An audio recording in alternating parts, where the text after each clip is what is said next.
कैसे हो? पढ़ रहे ना? पढ़ना ही चाहिए क्योंकि जीवन की लड़ाई में पढ़ाई बहुत बहुत बहुत इंपॉर्टेंट, इसलिए पढ़ते रहना चाहिए। मैं पीएम सर आपका बायो टीचर फिर से एक बार आपका स्वागत करता हूं भारत के सबसे शक्तिशाली online as well as offline educational platform Physics Wallah पे।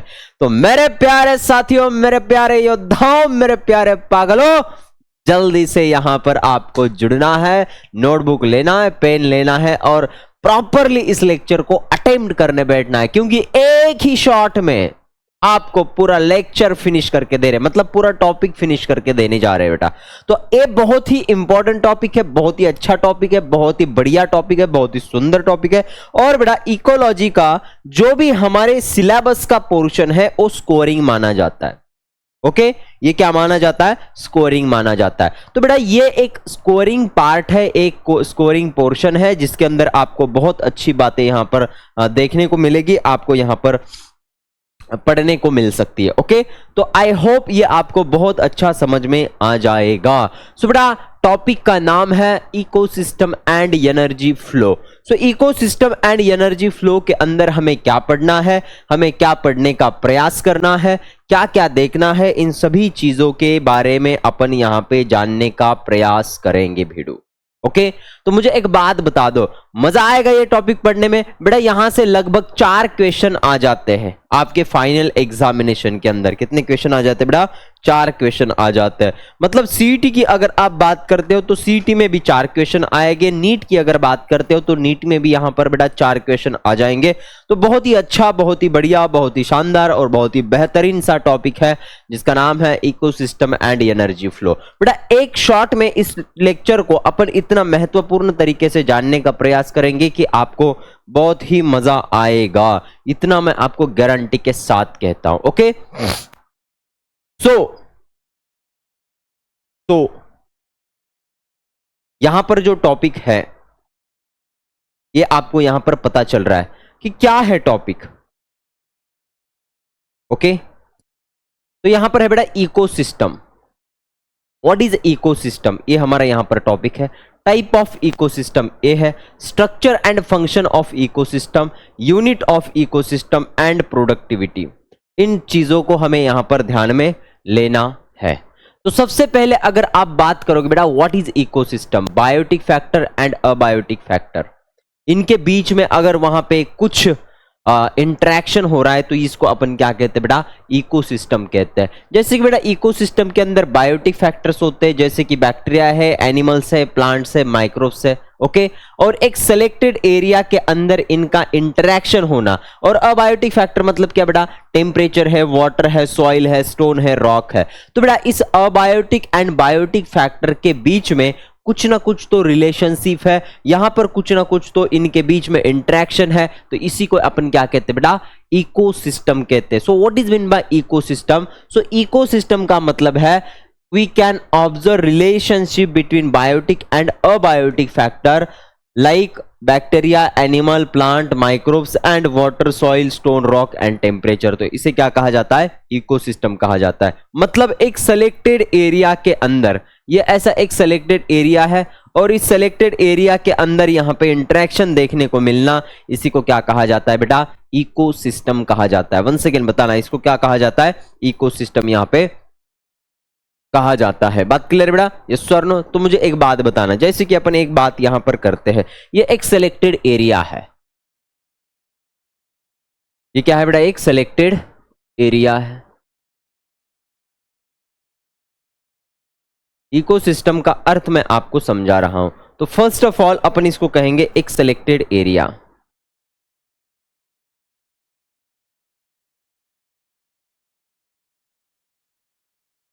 क्या है ये? Selected area.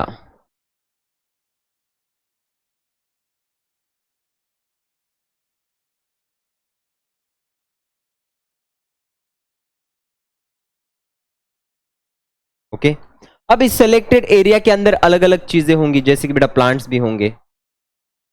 ओके, जैसे कि यहां पर प्लांट है ना, ग्रासेस होंगे। उसके बाद बेटा यहां पर ऐसा झरना होगा या फिर ऐसे पहाड़ होंगे, है ना। उसके बाद यहाँ पर बेटा टाइगर होंगे,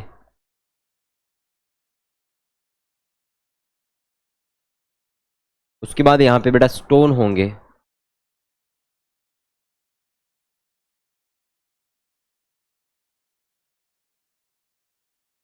उसके बाद यहाँ पर सॉइल होगी,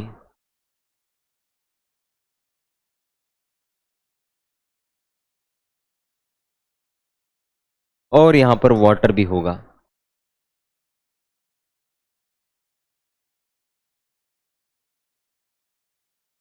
है ना।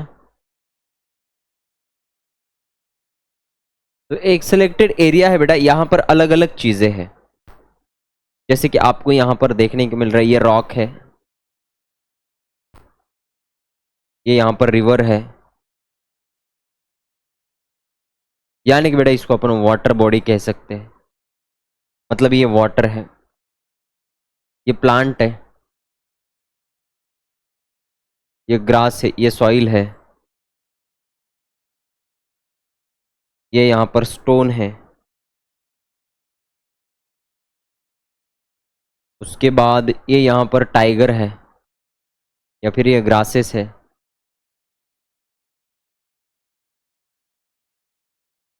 ओके। टाइगर एनिमल वगैरह बहुत कुछ यहाँ पे होगा। उसके बाद बेटा यहाँ पे पंछी भी होंगे, है ना।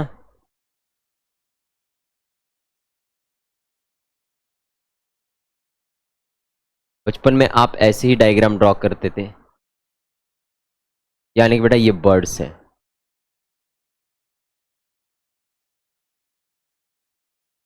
ओके, अब मुझे एक बात बता दो बेटा, एक सिलेक्टेड एरिया है, मुझे बताना ये जो बर्ड है इस वाटर बॉडी से क्या करेंगे बेटा, पानी पिएंगे। मतलब बर्ड्स क्या है, बायोटिक फैक्टर, वाटर बॉडी क्या है, अबायोटिक फैक्टर। मतलब इन दोनों के बीच में क्या है, इंटरेक्शन है। मुझे एक बात बताना, ये जो प्लांट है सॉइल से न्यूट्रिएंट को एब्सॉर्ब करेंगे, अब ये सॉइल क्या है, तो सॉइल बेटा अबायोटिक फैक्टर है, प्लांट क्या है, बायोटिक फैक्टर है। मतलब इन दोनों के बीच में क्या है, इंटरेक्शन है। मुझे एक बात बता दो, जैसे कि यहां पर अभी सूरज होगा, वहां से ये प्लांट फोटोसिंथेसिस कराएंगे, मतलब लाइट कैप्चर करेंगे। अभी ये हमारा सनलाइट क्या है, अबायोटिक फैक्टर, और ये प्लांट क्या है, बायोटिक फैक्टर। मतलब दोनों के बीच में क्या है बेटा, इंटरेक्शन है। इसका मतलब यहां पे क्या हो रहा है, तो बेटा अबायोटिक एंड बायोटिक फैक्टर के बीच में इंटरेक्शन है। समझो कभी कभी ये बर्ड्स आएंगे और इस प्लांट बॉडी से फ्रूट खाएंगे, ओके, इस प्लांट बॉडी से फ्रूट खाएंगे, मतलब ये बर्ड्स भी बायोटिक है, ये भी बायोटिक है। मतलब दोनों के बीच में क्या है बेटा, इंटरेक्शन है। मतलब बायोटिक बायोटिक के बीच में इंटरेक्शन है। उसके बाद अगर आप देखोगे यहां पर, तो ये टाइगर है बेटा, टाइगर किसे खाएगा, तो टाइगर हिरन को खाएगा। तो टाइगर अगर हिरन को खाता है तो ये दोनों के बीच में क्या है, इंटरेक्शन है। उसके बाद मुझे एक बात बताना, ये जो यहां पर वाटर है, इस वाटर की वजह से रॉक से क्या बनेगा, सॉइल बनेगा। मतलब अबायोटिक एंड अबायोटिक के बीच में इंटरेक्शन है। इसका मतलब बेटा एक सिलेक्टेड एरिया के अंदर आपको बायोटिक एंड अबायोटिक के साथ इंटरेक्शन देखने को मिलेगा, अबायोटिक एंड अबायोटिक के साथ इंटरेक्शन देखने को मिलेगा, उसी के साथ साथ बायोटिक एंड बायोटिक के साथ साथ आपको इंटरेक्शन देखने को मिलेगा। तो इस सिलेक्टेड एरिया के अंदर इस फैक्टर का जो इंटरेक्शन है इसे क्या कहा जाता है बेटा, इकोसिस्टम कहा जाता है। तो इकोसिस्टम के अंदर आपको क्या देखने को मिलेगा, तो इंटरेक्शन देखने को मिलता है। यह बात मैंने आपको यहां पे बताने का प्रयास किया है। जैसे कि बेटा टाइप ऑफ इकोसिस्टम, ओके। तो अगर आप टाइप ऑफ इकोसिस्टम की बात करोगे तो यहां पर पहला है बेटा फॉरेस्ट इकोसिस्टम। मतलब जो यहां पे टेरेस्ट्रियल इकोसिस्टम के अंदर का पार्ट है बेटा फॉरेस्ट, मतलब अगर घना जंगल है तो उसके अंदर एक इकोसिस्टम रन होता है। जैसे कि बेटा यहां पे अबायोटिक एंड बायोटिक फैक्टर के बीच में क्या रहेगा, तो इंटरेक्शन रहेगा। क्या रहेगा बेटा, इंटरेक्शन रहेगा। उसके बाद बेटा टेरेस्ट्रियल इकोसिस्टम, टेरेस्ट्रियल इकोसिस्टम समझो एक यहां पे सिलेक्टेड एरिया है और ये टेरेस्ट्रियल पार्ट है। तो यहां पर अभी यहां पे biotic abiotic biotic abiotic and biotic के अंदर क्या मिलेगा, इंटरेक्शन देखने को मिलेगा। तो यहां पर क्या है, टेरेस्ट्रियल इकोसिस्टम। अगर वाटर बॉडी के अंदर या फिर पॉन्ड इकोसिस्टम यहां पे होगा तो पानी के अंदर वहां पे एक इकोसिस्टम रन होता है। मतलब पानी के अंदर abiotic to biotic, biotic to biotic and abiotic to abiotic, ऐसा इंटरेक्शन आपको यहां पे देखने को मिल सकता है। तो बेटा ये जो इंटरेक्शन है, जो सिलेक्टेड एरिया है वो कौन सा है, उसके ऊपर अपन इकोसिस्टम को यहां पे 3 पार्ट में डिवाइड कर देते हैं। मतलब फॉरेस्ट इकोसिस्टम होता है, टेरेस्ट्रियल इकोसिस्टम होता है और वाटर बॉडी इकोसिस्टम होता है। तो सिलेक्टेड एरिया कौन सा है उसके ऊपर अपन उसको ओ वाला इंटरेक्शन का नाम देते हैं, यानी कि उस वाले इकोसिस्टम का नाम देते हैं, ओके। तो उसके बाद और एक पार्ट हमारे पास आ रहा है बेटा, सो ग्लोबल इकोसिस्टम। सो बेटा इकोसिस्टम के अंदर अब हम बात कर रहे हैं बेटा ग्लोबल इकोसिस्टम, मतलब हमने जो एरिया सेलेक्ट करना है वो अब क्या है, तो बेटा पूरा वर्ल्ड है, पूरा क्या है, वर्ल्ड है। ग्लोबल इकोसिस्टम का मतलब अब हमने जो सेलेक्टेड एरिया है,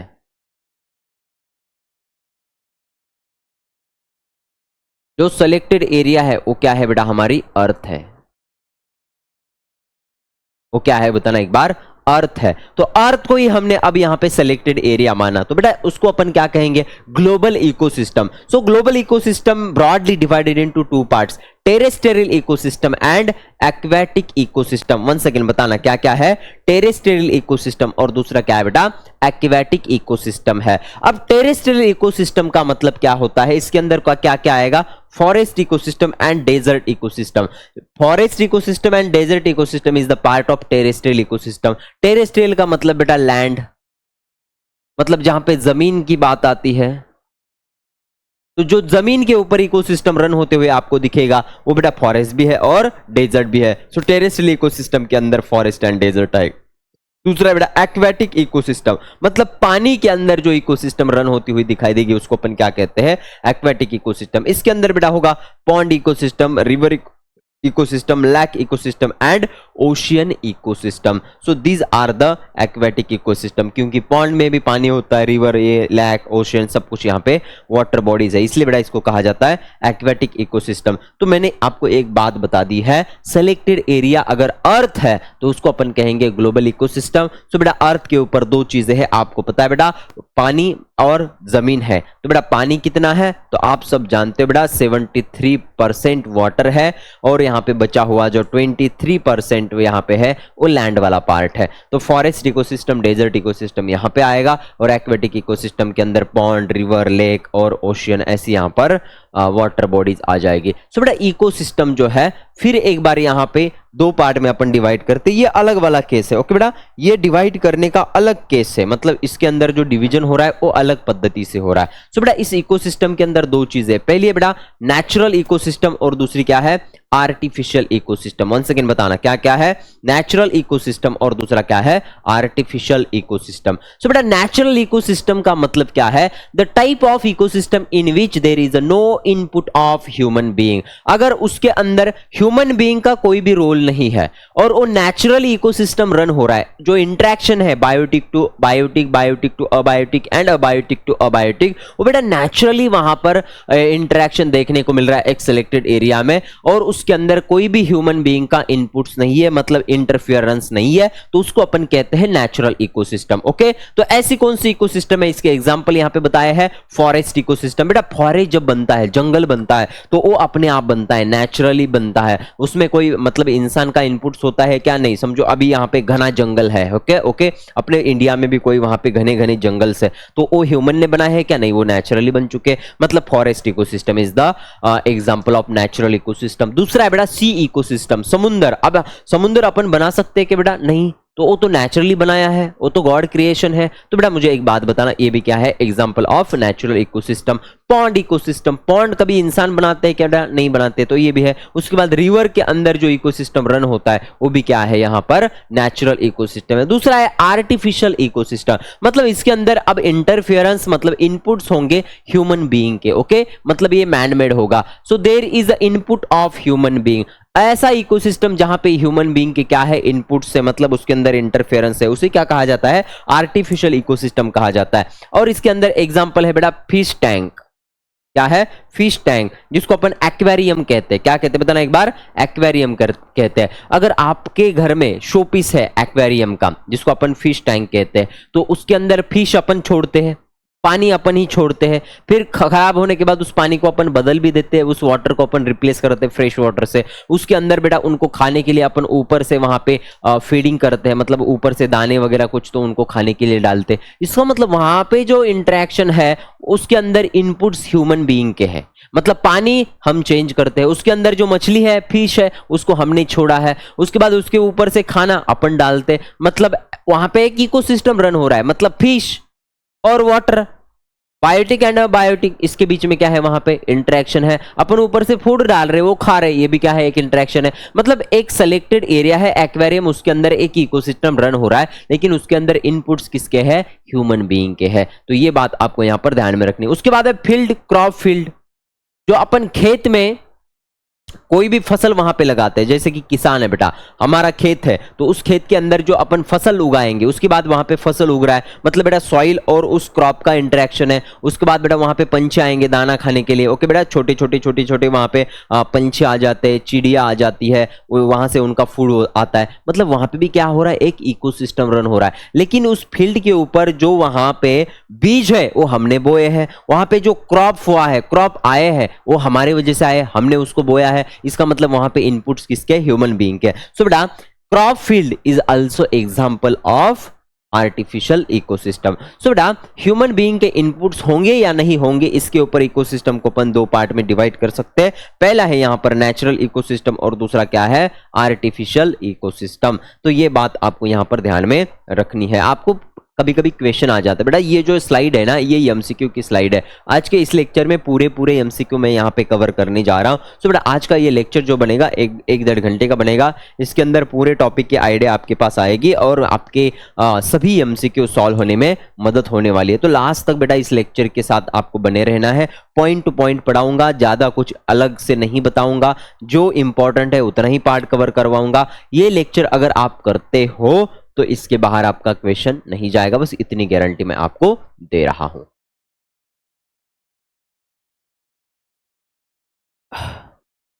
ओके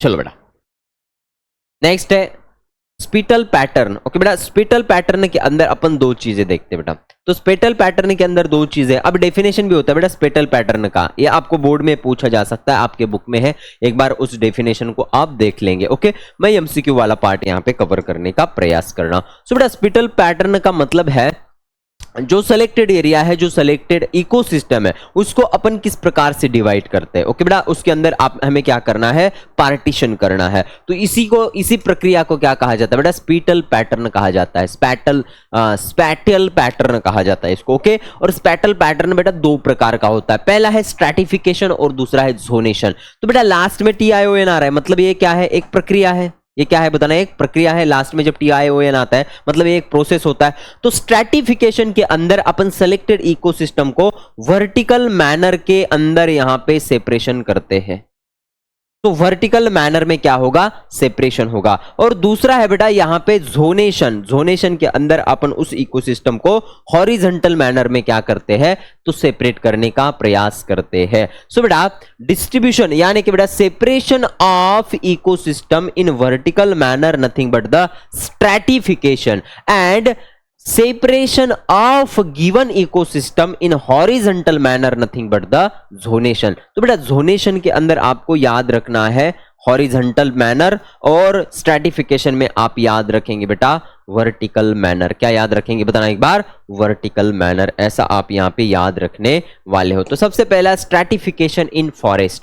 जैसे कि अगर कोई फॉरेस्ट इकोसिस्टम है तो उसको अपन वर्टिकल मैनर में क्या करेंगे, उसको डिवाइड करने का प्रयास करेंगे या फिर सेपरेट करने का प्रयास करेंगे। जैसे कि बेटा आप यहां पे इस डायग्राम में देख सकते हो। ओके, ये एक हमारा सेलेक्टेड एरिया है, एक फॉरेस्ट इकोसिस्टम है समझो। तो अपन कैसे डिवाइड करते हैं इसको, वर्टिकल मैनर में। कैसे डिवाइड करते बताना एक बार, ऐसे वर्टिकल मैनर में इसको अपन डिवाइड करते जाने वाले। मतलब हमने सबसे पहली लाइन यहां पे खींची है। ओके बेटा, सबसे पहले अपन लाइन कहां पे खींचेंगे, तो सबसे पहली लाइन अपन यहां पे खींच रहे बेटा, यहां पे। ओके, ये सबसे पहला लाइन है अपना। मतलब इस लाइन के नीचे जहां तक आपको जो भी पौधे दिखाई दे रहे, जो भी प्लांट दिखाई दे रहे, जो भी हर्ब श्रब दिखाई दे रहे, वो सब यहां पे पार्ट आएगा। फिर यहां पे दूसरा लाइन अपन ऐसे ही खींच रहे बेटा वर्टिकल मैनर में। ओके, अब जिनकी हाइट यहां तक आती है, मतलब देखना बेटा पहला जो है यहां तक ही है, तो यहां तक कौन कौन आ रहा है, तो यहां तक देखना बेटा ये आ रहा है बेटा, ये फॉरेस्ट फ्लोर इसको कहा जाता है। तो यहां पर देखना ये छोटे छोटे ग्रासेस आएंगे, उसके बाद छोटे छोटे श्रब्स आएंगे। तो ये जो ग्रासेस और श्रब्स है ये इस लाइन के ही नीचे आ रहे हैं। उसके बाद इस लाइन के नीचे कौन आ रहे हैं, देखना बेटा ये पौधे आ रहे हैं, ये बाकी के पौधे यहां पर आ रहे हैं। बात क्लियर बेटा, ये बाकी के पौधे यहां पर आ रहे हैं। इसका मतलब ये जो पैटर्न यहां पे बनेगा, ये जो पैटर्न यहां पे बन रहा है बेटा, ये यहां तक आ रहा है, या फिर ये ऐसा ये जो पैटर्न है ये देखना बेटा, ये ऐसा ऐसा यहाँ पर पैटर्न है, मतलब ये हो गया सेकंड पार्ट। ओके, तो इसको अपन क्या कहते हैं, अंडर स्टोरी लेयर। ओके बेटा, ये अंडर स्टोरी लेयर यहां तक है। अब अपन तीसरा लाइन और ऊपर खींचेंगे, मतलब अपन ये वर्टिकल मैनर में जा रहे हैं। ये तीसरा लाइन हमने यहां पे खींचा बेटा। अब इस लाइन के नीचे तक कौन आ रहा है, इस लाइन के नीचे तक ये आ रहा है बेटा, ये इसके ऊपर जा रहा था, मतलब इस लाइन के यहां पर ये पार्ट आ रहेगा। उसके बाद बेटा ये भी यहाँ पे पेड़ है, ये भी यहाँ पर आ जाएगा, मतलब इस हाइट वाले को अपन यहाँ पे यहाँ तक ही डिस्ट्रीब्यूट करेंगे। उसके बाद इसके ऊपर जो है ये सबसे टॉल ट्री है। ओके बेटा, ये सबसे टॉल है, इसका मतलब यहाँ पर ये जो पोर्शन है ये सबसे ऊपर आएगा, जिसको अपन इमर्जेंट लेयर कहते हैं। तो अपन इस फॉरेस्ट इकोसिस्टम को लगभग बेटा 4 लेयर में यहां पर डिवाइड कर रहे हैं। Forest floor, under story layer, यहां पे दूसरा है बेटा कैनोपी लेयर, और उसके बाद है इमर्जेंट लेयर। तो ऐसे अपन यहां पे डिस्ट्रीब्यूशन कैसे कर रहे हैं बेटा, वर्टिकल मैनर में। कैसे कर रहे हैं बताना एक बार, वर्टिकल मैनर में। 1 सेकंड बताना कैसे कर रहे हैं बेटा, अपन इसको वर्टिकल मैनर में डिस्ट्रीब्यूट कर रहे हैं। तो ऐसा वर्टिकल मैनर में जो डिस्ट्रीब्यूशन आएगा इसको क्या कहा जाता है बेटा, stratification. So what is mean bye stratification? Stratification is the separation of given ecosystem in vertical manner. Vertical manner में जो यहाँ पे डिस्ट्रीब्यूशन होता है उसको क्या कहा जाता है, स्ट्रैटिफिकेशन कहा जाता है। तो इतनी चीजें आपको ध्यान में रखनी है कि फॉरेस्ट के अंदर अपन ये बात देखते हैं। उसके बाद क्या है बेटा, जोनेशन। जोनेशन के अंदर क्या किया जाता है, हॉरिजॉन्टल मैनर में अपन गिवन इकोसिस्टम को क्या करते हैं बेटा, यहाँ पे डिस्ट्रीब्यूट करने का पार्ट करते हैं, मतलब सेपरेट करने का यहाँ पे प्रयास करते हैं। तो इसके एग्जांपल क्या है, वेटलैंड। जो वेटलैंड है बेटा, मतलब जहां पे समुद्र खत्म होता है और जमीन का पार्ट शुरू हो रहा है उसको बेटा वेटलैंड कहा जाता है। वेट का मतलब क्या, गीला, मतलब जहां पे हमेशा कीचड़ रहेगा। तो जहां पे समुंदर खत्म होता आएगा और लैंड शुरू होता आएगा तो वहां पे हमेशा क्या रहता है, पानी रहता है। तो उस लैंड को क्या कहा जाता है, वेटलैंड। तो वहां पे अपन वर्टिकल मैनर में सेपरेशन नहीं कर पाते, वहां पे अपने को हॉरिजॉन्टल मैनर में क्या करना होता है, सेपरेशन करना होता है। सो बेटा वेटलैंड मतलब क्या है, जंक्शन है। किसका जंक्शन है, लैंड एंड वाटर का। Junction of land and water called the wetland. क्योंकि ये वेट मतलब क्या है बेटा, water. Water, wet, water, wet मतलब वाटर नहीं है बेटा, वाटर की वजह से वेट कंडीशन रहेगा। और लैंड मतलब क्या है, लैंड है। तो जहां पे जंक्शन है लैंड एंड वाटर का उसे क्या कहा जाता है, वेट लैंड कहा जाता है। क्या कहा जाता है, वेट लैंड कहा जाता है। तो यहां पर अपन देखते हैं इकोसिस्टम का यहां पर डिस्ट्रीब्यूशन। समझो बेटा यहां पर क्या है, यहां पे ऐसा एक तालाब है।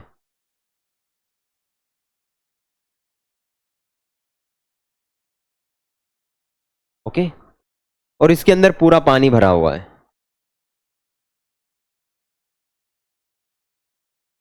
अब ये जो समुंदर है बेटा, ये समुंदर की बहुत बड़ी डेप्थ है। यहां पे तो पूरा पानी ही है, यहां पे तो पूरा क्या है बेटा, बताना एक बार, पानी है। लेकिन ये पानी जब इधर भरेगा, देखना अब इधर ये पानी आएगा, सेम ऐसे पानी भरता हुआ नजर आएगा आपको।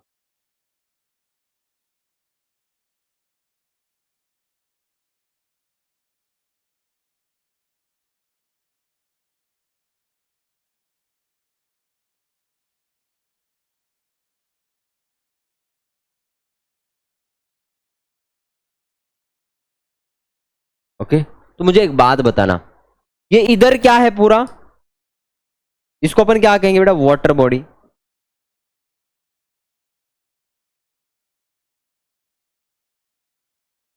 और इधर ये क्या है बेटा, लैंड शुरू हो रहा है। लेकिन ये लैंड है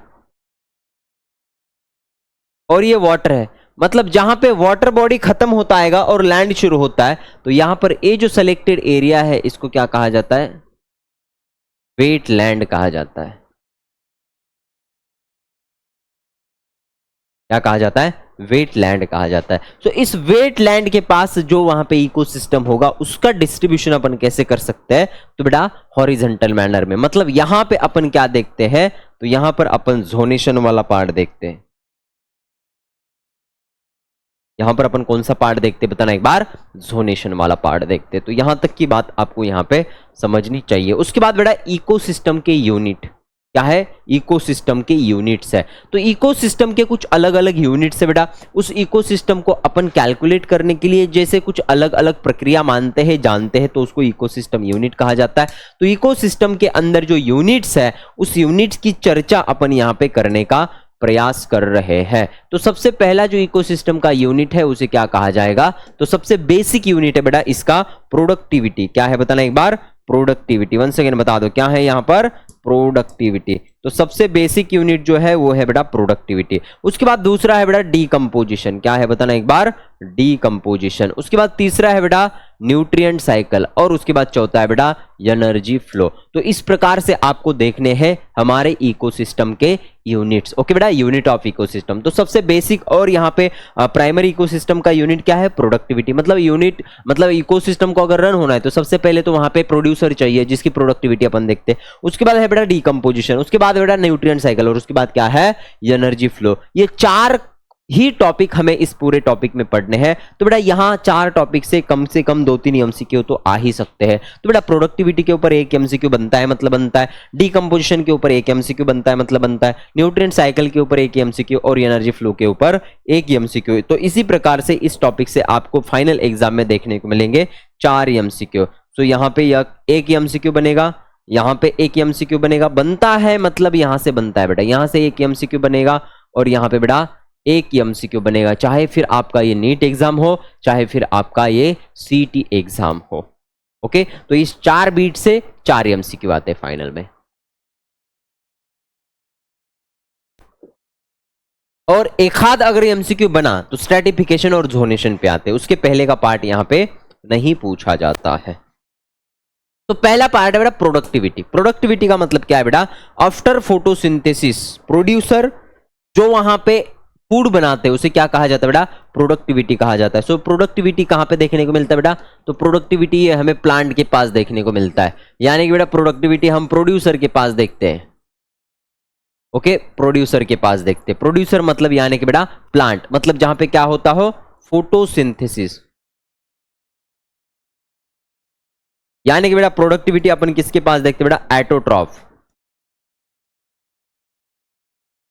एटोट्रॉफ के पास अपन क्या देखते हैं बेटा?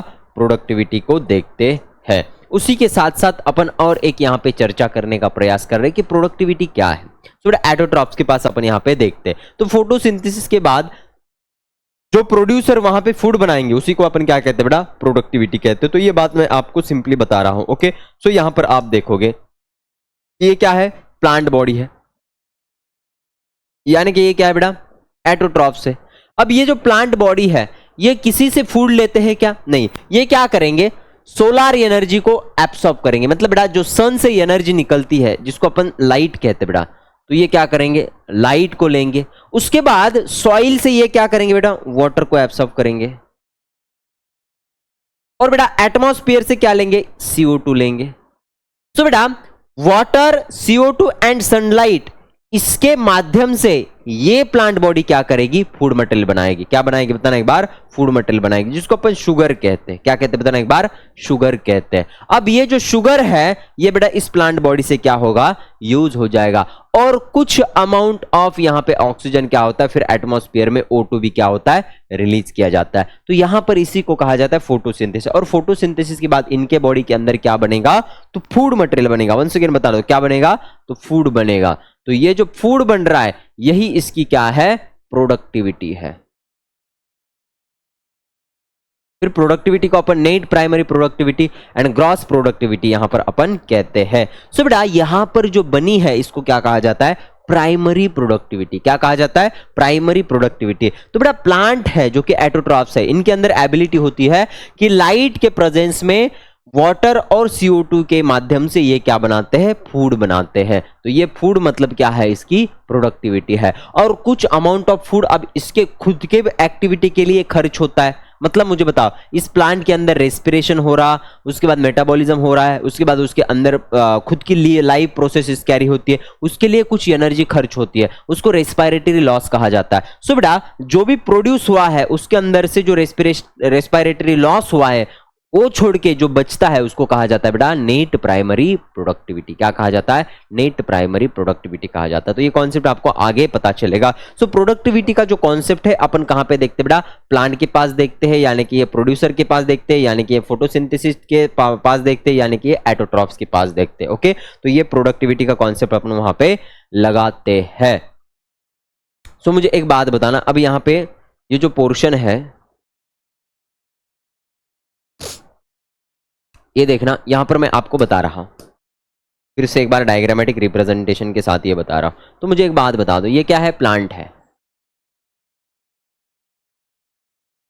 ओके,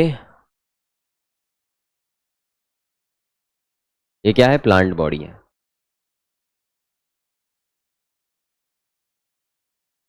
तो मुझे एक बात बता दो, सनलाइट के प्रेजेंस में ये क्या कर रहा है?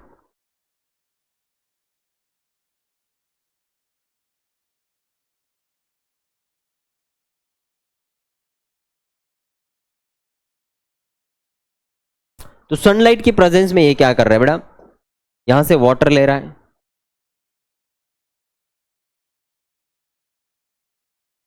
एटमॉस्फेयर से CO2 ले रहा है, वाटर और CO2 के कॉम्बिनेशन से यहां पे सनलाइट की प्रेजेंस में क्या कर रहा है? ये फूड बना रहा है। मतलब यहां पे प्रक्रिया क्या होगी? तो यहां पे होगा बेटा CO2 plus H2O in the presence of sunlight. यहां पे क्या बनेगा? C6H12O6 plus O2 plus energy.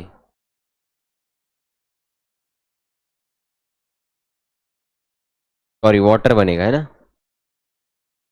O2 यहां पे क्या हो जाएगा? रिलीज हो जाएगा। तो ये आपका फोटोसिंथेसिस का फॉर्मूला है। तो मुझे एक बात बताना, यहां पर है लाइट, तो ये है बेटा फोटोसिंथेसिस। तो यहां पे ये जो बना है इसको अपन क्या कहते हैं? फूड। तो ये जो फूड बनता है इसको कहा जाता है बेटा gross primary productivity.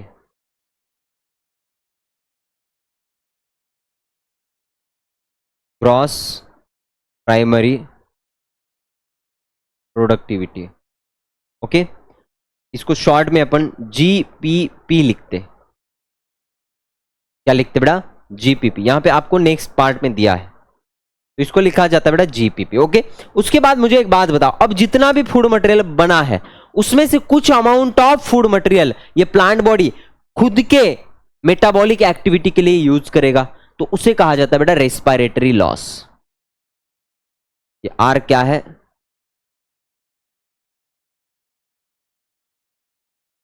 Respiratory loss है। और रेस्पिरेटरी लॉस का मतलब क्या है?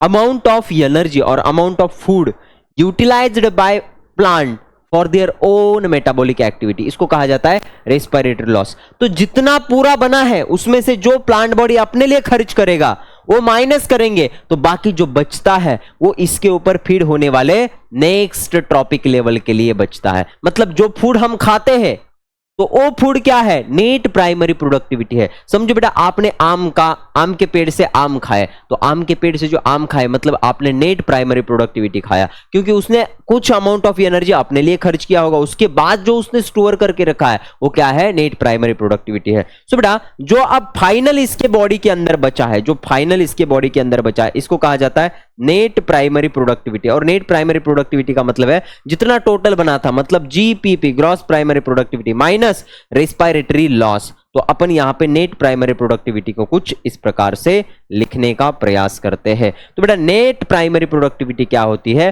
पास टू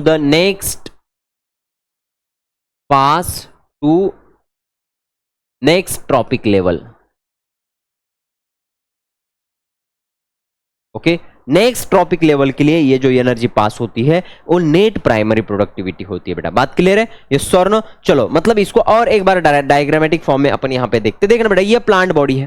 प्लांट बॉडी ने क्या किया बेटा? सनलाइट के यूटिलाइजेशन के बाद यहां पे जो भी एनर्जी बनाई है उसको अपन क्या कहते हैं बेटा?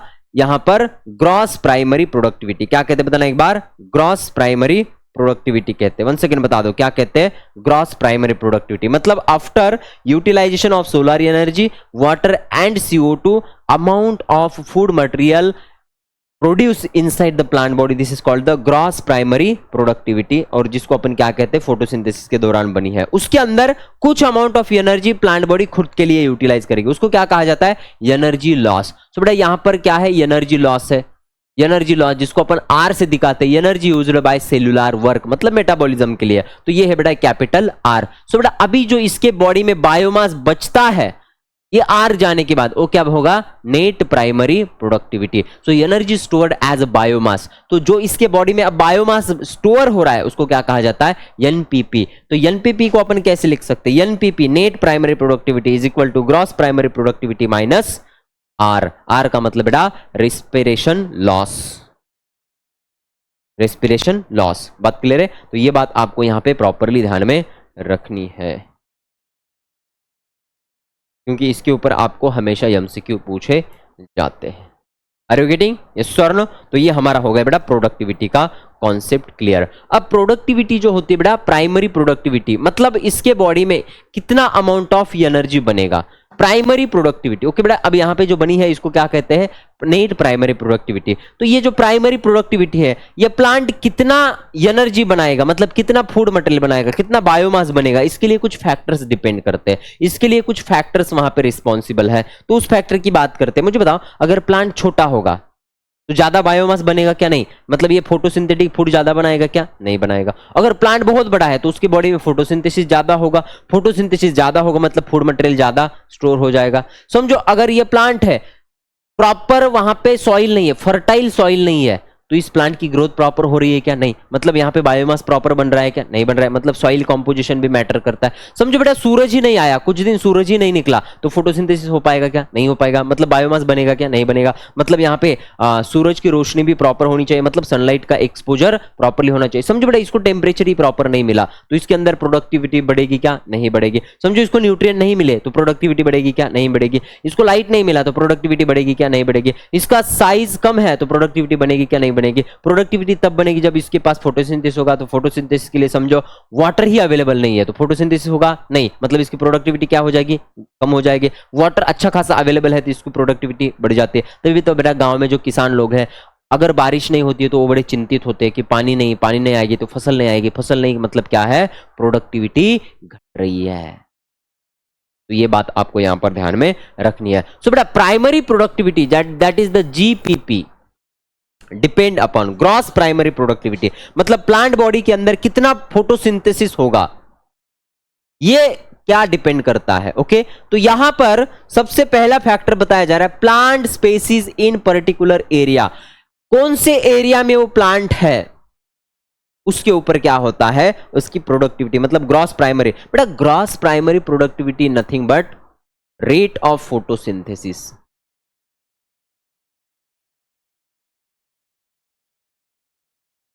जितना अच्छा फोटोसिंथेसिस उतना ज्यादा ग्रॉस प्राइमरी प्रोडक्टिविटी। मतलब कितना फोटोसिंथेसिस प्रॉपर हो रहा है उतना प्रॉपर यहां पे ग्रॉस प्राइमरी प्रोडक्टिविटी आपको नजर आएगी। तो पहला है plant species in particular area. समझो बेटा अगर आपने कोकोनट है, कोकोनट नॉर्मली अपने कोकन में आता है, अगर वो हमने मराठवाड़ा में लगाया तो इतने अच्छे नारियल आएंगे क्या? नहीं। मतलब उसके एरिया भी वहां पे डिपेंड करते हैं प्रोडक्टिविटी कैसी होंगी। अब कपास आने के लिए बेटा वहां पे थोड़ी लाल मिट्टी होनी चाहिए। तो अगर कपास कॉटन का जो वहां पे पौधा है हमने अगर कोकन में लगाया तो उसका अच्छा प्रोडक्टिविटी आएगा क्या? नहीं आएगा। राइस के लिए बेटा वाटर जो होता है वाटर ज्यादा होता है, सलाइन वाटर वाली वहां पे जमीन चाहिए, लैंड चाहिए, वेट लैंड चाहिए। अब मराठवाड़ा में तो बेटा बारिश कम है तो वहां पे वेटलैंड नहीं मिलेगा, तो राइस उधर अच्छा उगता है क्या? नहीं उगेगा, वो कोकन में अच्छा उगेगा। मतलब plant species in particular area, एक पर्टिकुलर एरिया में प्लांट स्पेसीज ही अच्छी प्रोडक्टिविटी दे सकते। उसके बाद है एनवायरमेंटल फैक्टर। यस, अब अगर किसी प्लांट को प्रॉपरली उगने के लिए वेदरी क्लाइमेट चाहिए, या मतलब बेटा ठंड चाहिए, अगर हमने उसको सूखे एरिया में लगाया तो उसकी प्रोडक्टिविटी बढ़ेगी क्या? नहीं बढ़ेगी। मतलब एनवायरमेंटल फैक्टर आल्सो डिपेंड। उसके बाद बेटा अवेलेबिलिटी ऑफ न्यूट्रिएंट। समझो अगर किसी प्लांट बॉडी को सॉइल में न्यूट्रिएंट ही नहीं मिले, बंजर जमीन है जिसके अंदर कोई न्यूट्रिएंट नहीं है, फर्टाइल सॉइल नहीं है, तो मुझे बताओ फोटोसिंथेसिस नहीं होगा। फोटोसिंथेसिस प्रॉपर नहीं मतलब ग्रॉस प्राइमरी प्रोडक्टिविटी प्रॉपर नहीं। मतलब बेटा ability of nutrients, photosynthesis capacity of plant की फोटोसिंथेसिस कैपेसिटी। अगर प्लांट की फोटोसिंथेसिस कैपेसिटी ही प्रॉपर नहीं है तो बेटा यहां पे नेट प्राइमरी प्रोडक्टिविटी भी अफेक्ट हो जाएगी। उसके बाद बेटा so it are very ecosystem to ecosystem. So बेटा ग्रॉस प्राइमरी प्रोडक्टिविटी जो है ये वेरी करती है ecosystem to ecosystem.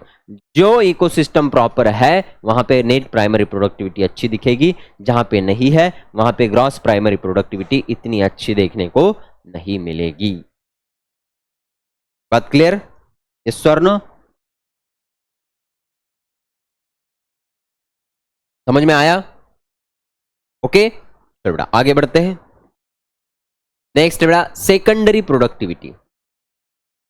Primary productivity का हिस्सा खत्म, सेकेंडरी प्रोडक्टिविटी। बेटा सेकेंडरी प्रोडक्टिविटी मतलब क्या?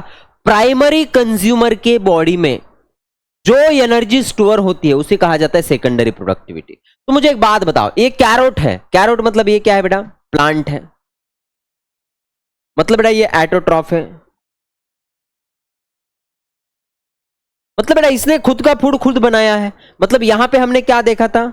जीपीपी देखा था, ग्रॉस प्राइमरी प्रोडक्टिविटी हमने देखा था।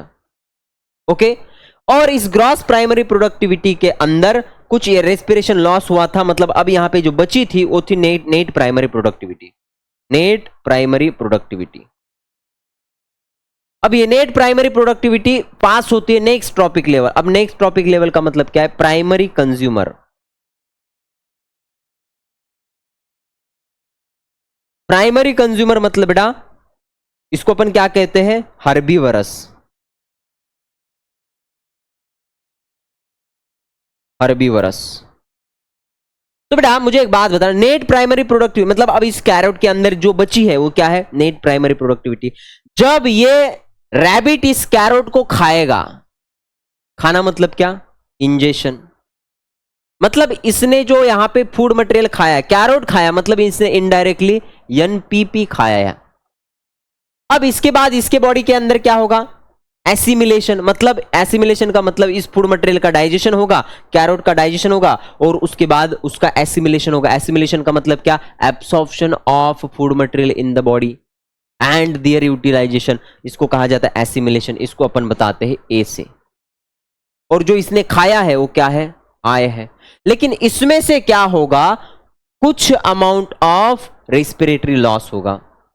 यहां पे भी बेटा आर है, रेस्पिरेटरी लॉस है। मतलब कैरोट जितने खाए उतना इसके बॉडी को लगता है क्या? नहीं, कुछ अमाउंट ऑफ रेस्पिरेशन लॉस भी हो जाता है। तो ये बात है। तो अब उसके बाद रेस्पिरेशन लॉस के बाद और यहां पे कुछ जो प्रोडक्ट है वो बेटा इजेशन में भी चले जाएंगे। इजेशन है ना, ये ऐसा कुछ करेगा ना दूसरे दिन। आज इसने कैरोट खाया तो दूसरे दिन बेटा इधर से निकलेगा, तो उसे क्या कहते हैं? इजेशन। अब रेस्पिरेशन लॉस और इजेशन छोड़ के बाकी जो यहां पे बचता है उसको क्या कहते हैं? Secondary productivity.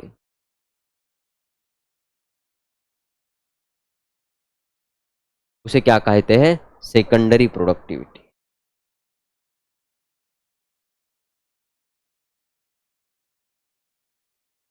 क्या कहते हैं? Secondary productivity.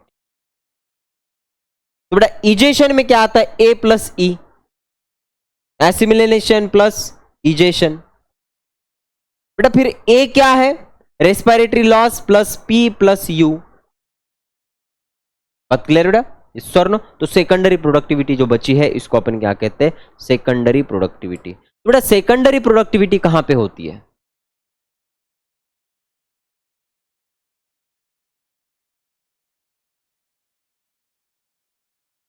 बेटा सेकेंडरी प्रोडक्टिविटी होती है हर्बीवरस।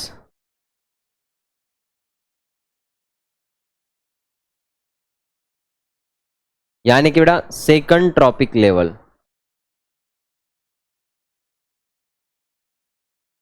ओके, यानी कि बेटा who feed on producer.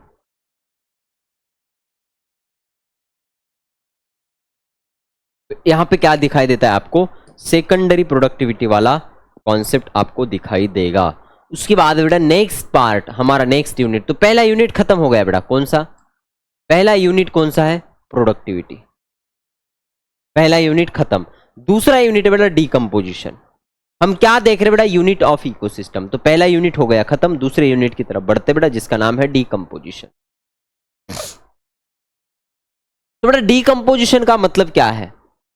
Fragments of organic material, sorry, the conversion of organic material into inorganic material is known as decomposition.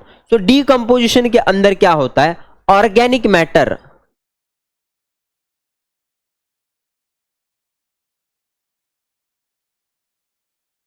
Matter का कन्वर्जन इनऑर्गेनिक मैटर में होना।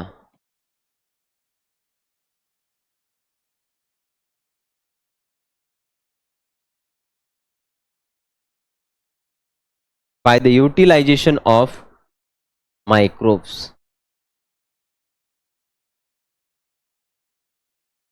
यानी कि बेटा decomposer.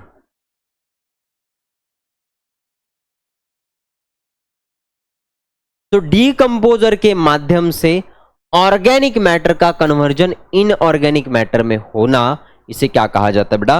Decomposition. So decomposition is an process in which organic matter converted into inorganic matter by the utilization of, sorry, with the help of decomposers। तो decomposer के माध्यम से ऑर्गेनिक मैटर का कन्वर्जन इनऑर्गेनिक मैटर में होना, इसे क्या कहा जाता है? डीकंपोजिशन।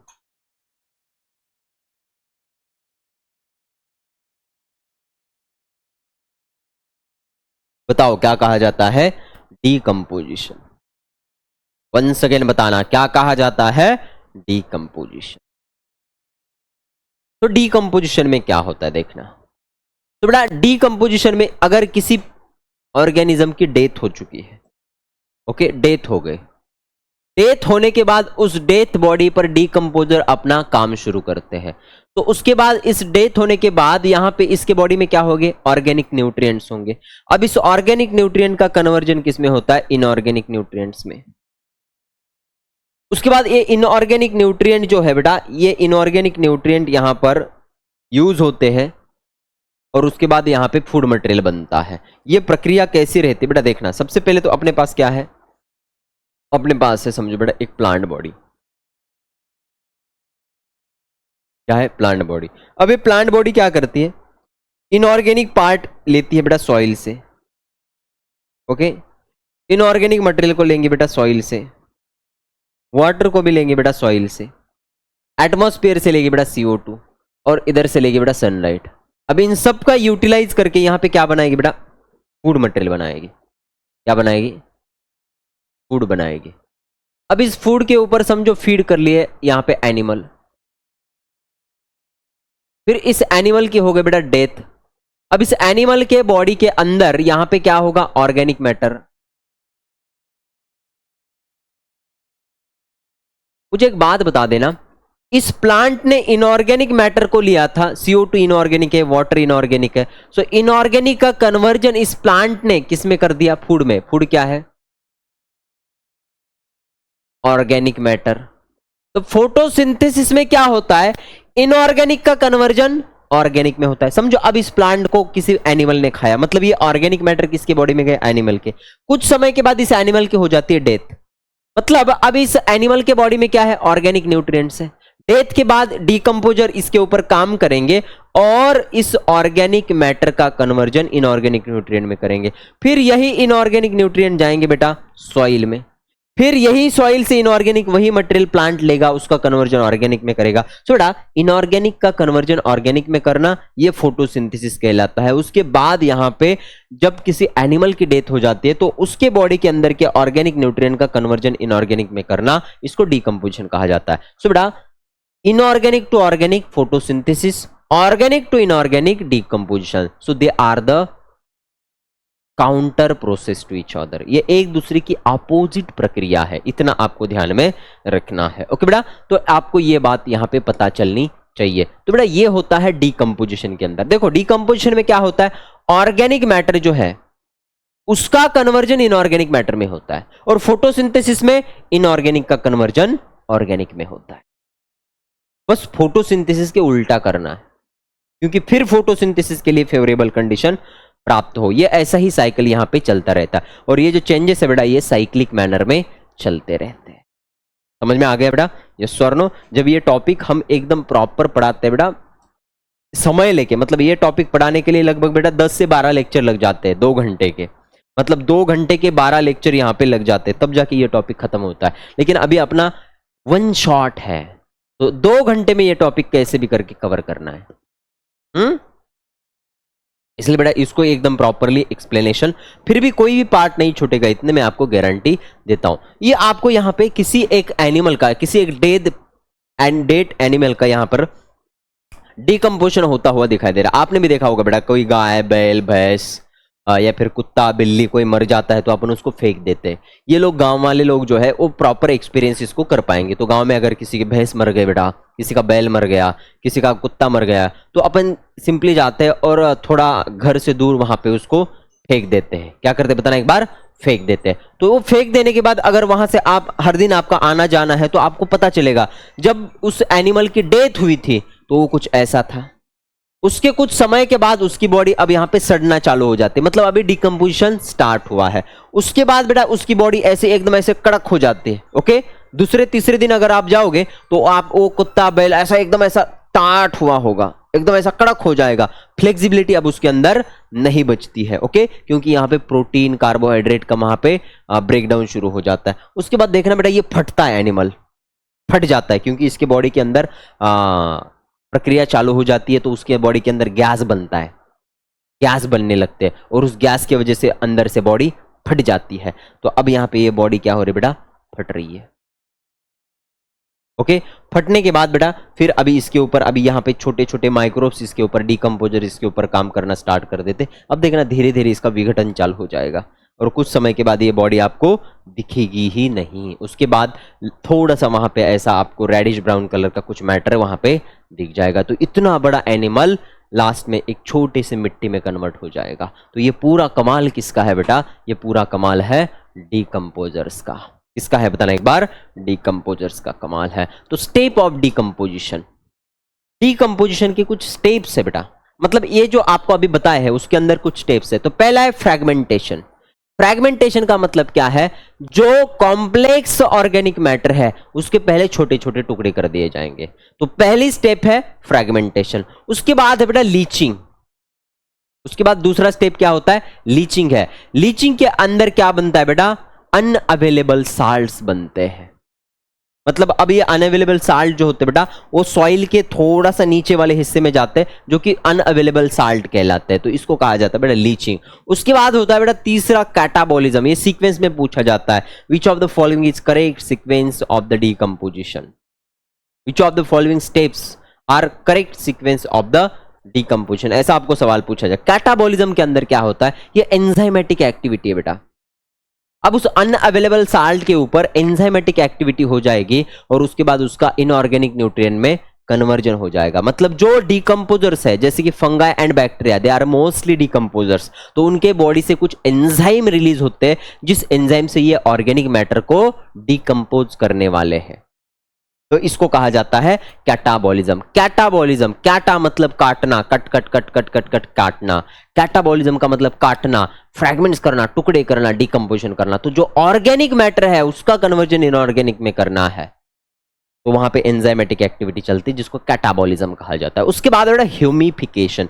ह्यूमिफिकेशन में बेटा ह्यूमस बनता है। अब इस ऑर्गेनिक मैटर का कन्वर्जन यहां पे इनऑर्गेनिक मैटर में होता रहेगा। मतलब अब यहां पे कंप्लीट इनऑर्गेनिक मैटर भी नहीं है और कंप्लीट ऑर्गेनिक मैटर भी नहीं बचा है, बीच में वाली परिस्थिति है। मतलब उस बॉडी का कुछ मैटर ऑर्गेनिक कहलाएगा, कुछ मैटर इनऑर्गेनिक में वहां पे कन्वर्ट हो चुका होगा। तो इनकम्प्लीट डिकम्पोजिशन हुआ है, अभी डिकम्पोजिशन कंप्लीट नहीं हुआ है, अभी ऑर्गेनिक मैटर का कंप्लीट इनऑर्गेनिक मैटर में कन्वर्जन नहीं हुआ है। तो वो मैटर ऑर्गेनिक और इनऑर्गेनिक में बीच में है, इसको अपन इनकम्प्लीट डिकम्पोजिशन कहलाएंगे। उसके बाद बेटा मिनरलाइजेशन, फाइनल स्टेप होता है डिकम्पोजिशन का, मिनरलाइजेशन। तो मिनरलाइजेशन में क्या होता है? यहां पे फाइनल डिकम्पोजिशन कंप्लीट होता है, मतलब जो इनकम्प्लीट डिकम्पोजिशन हुआ है उसको कंप्लीट किया जाता है और ऑर्गेनिक मैटर का कन्वर्जन कंप्लीटली इनऑर्गेनिक मैटर में करवाया जाता है। बात क्लियर बेटा? तो पहला है फ्रैगमेंटेशन। देखना पहली प्रक्रिया है फ्रैगमेंटेशन। समझो यहां पर एक ऑर्गेनिक मैटर है,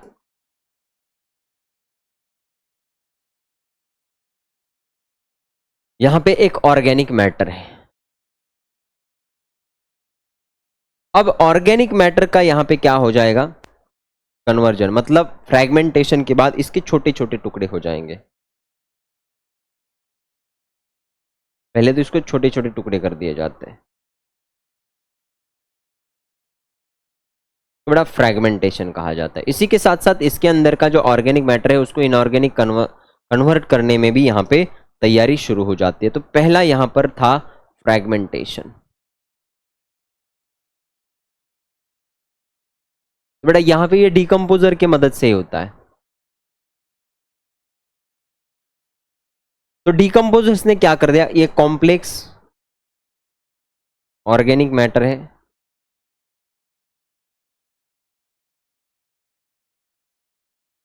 इसका कन्वर्जन यहाँ पे इसने क्या बनाया बेटा, फ्रैगमेंट बनाए, फ्रैगमेंट्स ऑफ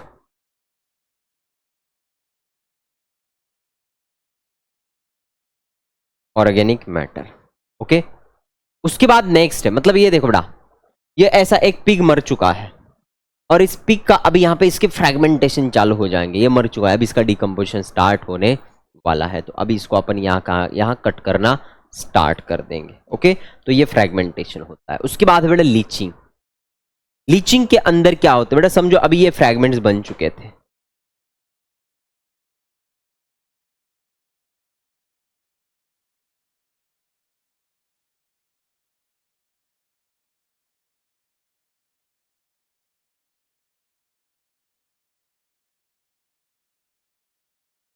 यहां पर फ्रैगमेंट बन चुके थे। अब इसके ऊपर डिकम्पोजर और यहां पे काम करेंगे और इसका कन्वर्जन अनअवेलेबल साल्ट में हो जाएगा।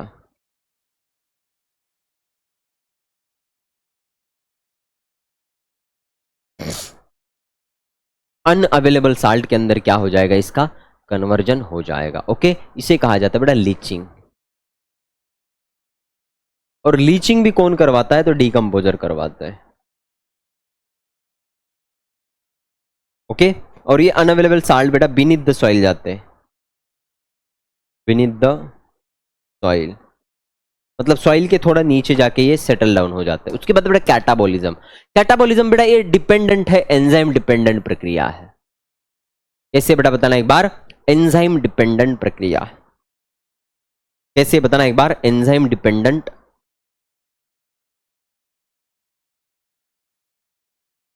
प्रक्रिया है। तो बेटा इस एंजाइम डिपेंडेंट प्रक्रिया के ऊपर क्या होता है, तो जैसे कि माइक्रोब्स है बेटा जो कि डिकम्पोजर से, जैसे कि बैक्टीरिया है, जैसे कि फंगा है, ये डिकम्पोजर से बेटा ये एंजाइम रिलीज करते हैं और एंजाइम रिलीज करके अब उसका डिकम्पोजिशन आगे बढ़ा देते हैं। तो कैटाबॉलिज्म में यही होता है। उसके बाद बेटा ह्यूमिफिकेशन। ह्यूमिफिकेशन के अंदर क्या होता है बेटा, इनकम्प्लीट डिकम्पोजिशन होता है। What are the characteristics feature of humification, तो ह्यूमस फॉर्मेशन होता है यहाँ पे, formation of humus called the humification. So अब यहाँ पे इनकम्प्लीट डिकम्पोजिशन हुआ है, कंप्लीट डिकम्पोजिशन अभी भी वहां पे नहीं हो चुका है। और उसके बाद ये जो ह्यूमस है ये कोलाइड होता है, ये बेटा डार्क ब्राउन कलर का होता है और इसकी वाटर होल्डिंग कैपेसिटी ज्यादा होती है। तो बेटा इसको अपन एज अ क्या यूज करते बेटा, फर्टिलाइजर। इसको एज अ फर्टिलाइजर अपन क्या करते, यूज करते। वन सेकेंड बताना, एज अ फर्टिलाइजर अपन क्या करते, इसको यूटिलाइज करते। क्या करते बताना एक बार, एज अ फर्टिलाइजर। तो एज अ फर्टिलाइजर अपन इसको यूज कर सकते हैं। इसके अंदर बेटा वाटर होल्डिंग कैपेसिटी अच्छा है और इसकी न्यूट्रिएंट वैल्यू बहुत ही ज्यादा होती है।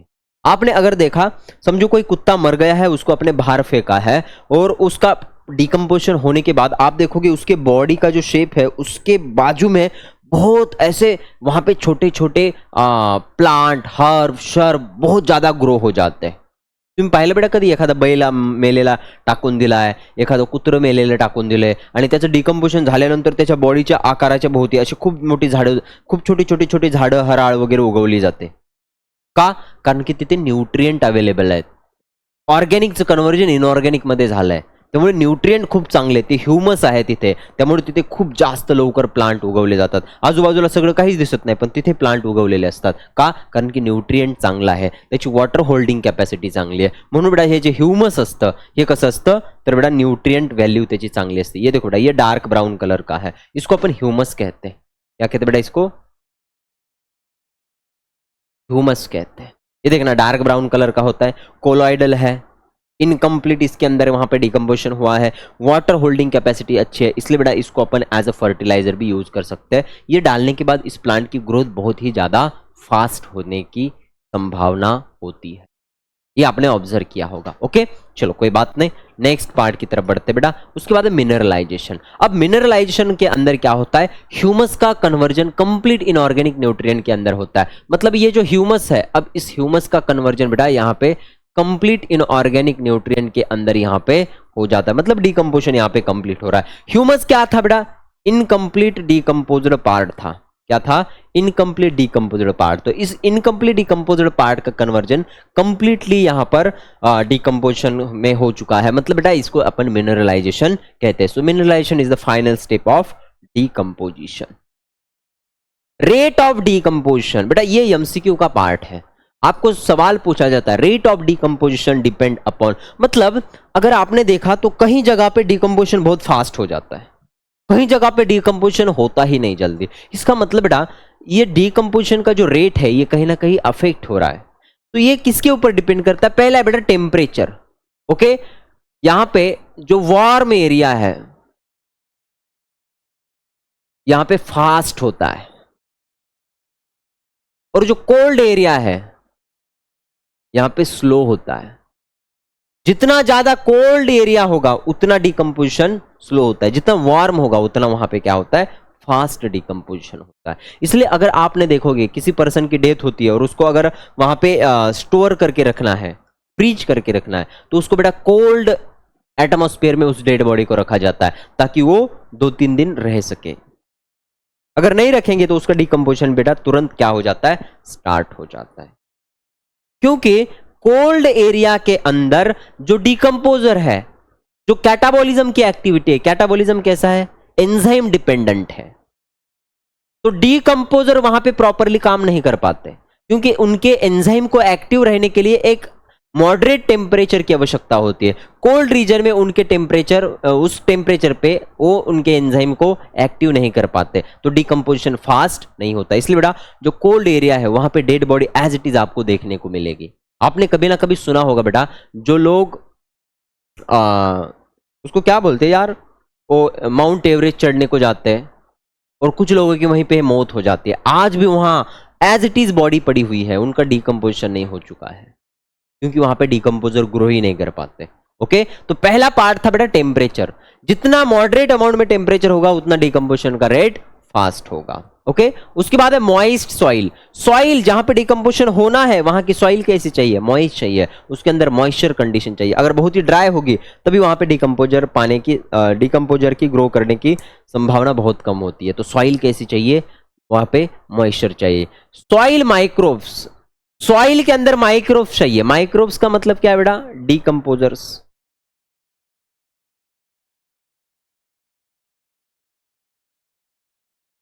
डिकम्पोजर मतलब क्या, बैक्टीरिया, और दूसरा क्या है, फंगाई. तो बेटा बैक्टीरिया एंड फंगाई जो होते हैं ये डिकम्पोजर्स होते हैं. तो सॉइल के अंदर इनका वहां पे होना बहुत इंपॉर्टेंट. उसके बाद क्या है, warm and moist environment. Environment जो है वो कैसा होना चाहिए, वार्म होना चाहिए और मॉइस्ट होना चाहिए, तब जाके डिकम्पोजिशन प्रॉपरली हो पाता है. समझ में आया, यस और नो? चलो आगे बढ़े, बिल्कुल बढ़ते. उसके बाद बेटा एनर्जी फ्लो.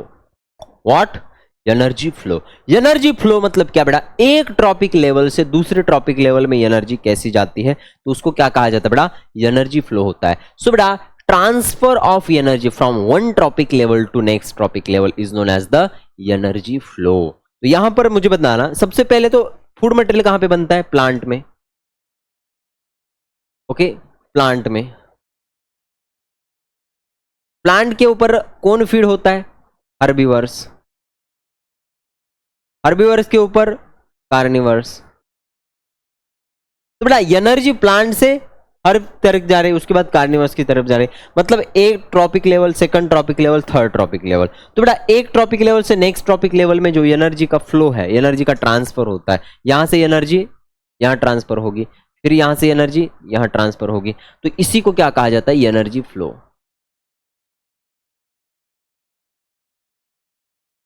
क्या कहते हैं इसको?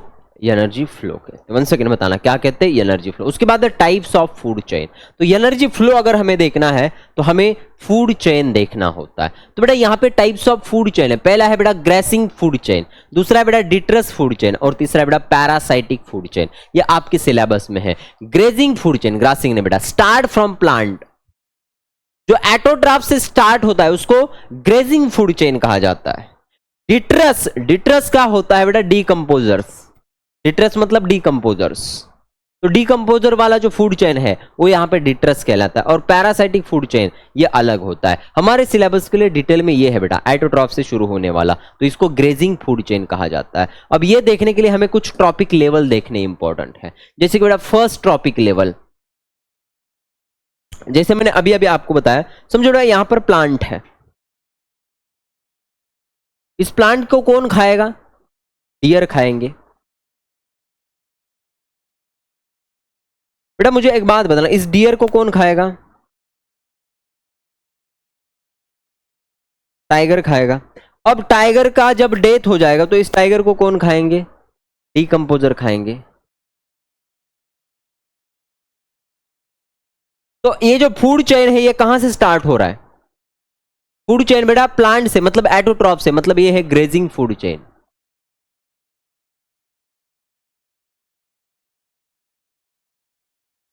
और फूड चेन के अंदर ये बेटा यहां पर ट्रॉपिक लेवल है, ये क्या है? First trophic level.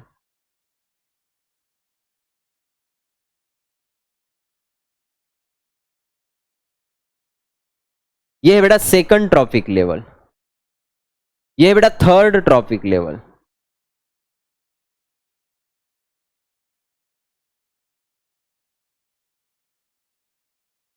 और ये है बेटा फोर्थ ट्रॉपिक लेवल। तो इस प्रकार से ये ट्रॉपिक लेवल आपको देखने को मिल सकते हैं। तो बेटा एनर्जी का जो फ्लो है ये फर्स्ट ट्रॉपिक लेवल से सेकंड की तरफ जाता है, सेकंड से थर्ड की तरफ जाता है, थर्ड से फोर्थ की तरफ जाता है। तो यहां पर आपको देखने को मिलेगा ये एनर्जी फ्लो। यहां से एनर्जी यहां, यहां से एनर्जी यहां, यहां से एनर्जी यहां। और एक लॉ भी है बेटा, एक ट्रॉपिक लेवल से नेक्स्ट ट्रॉपिक लेवल की तरफ एनर्जी बस 10% जाती है। 90% एनर्जी का क्या होता है बेटा? लॉस होता है। तो फूड चेन में ज्यादा से ज्यादा बेटा 3 से 4 ही ट्रॉपिक लेवल तक अपन देख सकते हैं, उसके आगे ट्रॉपिक लेवल नहीं होता है। तो ट्रॉपिक लेवल की ये बात आपको यहां पे बतानी होगी। Energy loss with increase in trophic level, जैसी ट्रॉपिक लेवल बढ़ती है वैसा एनर्जी का लॉस यहां पे होता रहता है। तो सबसे पहले ये है बेटा यहां पे प्लांट, एग्जाम्पल के तौर पे आपको दिया है प्लांट, मतलब ये है बेटा हर्बीवरस, सॉरी प्रोड्यूसर्स है। अब प्लांट क्या करता है बेटा? सनलाइट से एनर्जी लेता है। सनलाइट से उसने एनर्जी कितनी ली बेटा? 1000 जूल एनर्जी यहां पे सन से किसके पास आ गई? प्लांट के अंदर आ गए। अब उसमें की बस 10 जूल ही क्या है? प्लांट के बॉडी में स्टोर हो गया। कितना? 10 जूल ही वहां पे प्लांट के बॉडी में स्टोर हो गया। जब इस प्लांट को ये डियर खाएगा तो आगे एनर्जी कितनी जा रही है बेटा?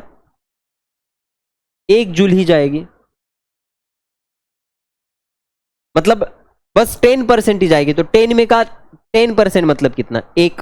तो अब इसके पास कितना एनर्जी है? 1 जूल। उसके बाद इसको जब ये टाइगर खाएगा तो इसके पास कितना होगा? 0.1 जूल।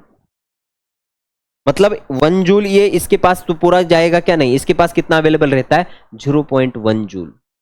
और ये 0.1 जूल के अंदर का 10% मतलब ये डिकम्पोजर्स को क्या हो जाएगा?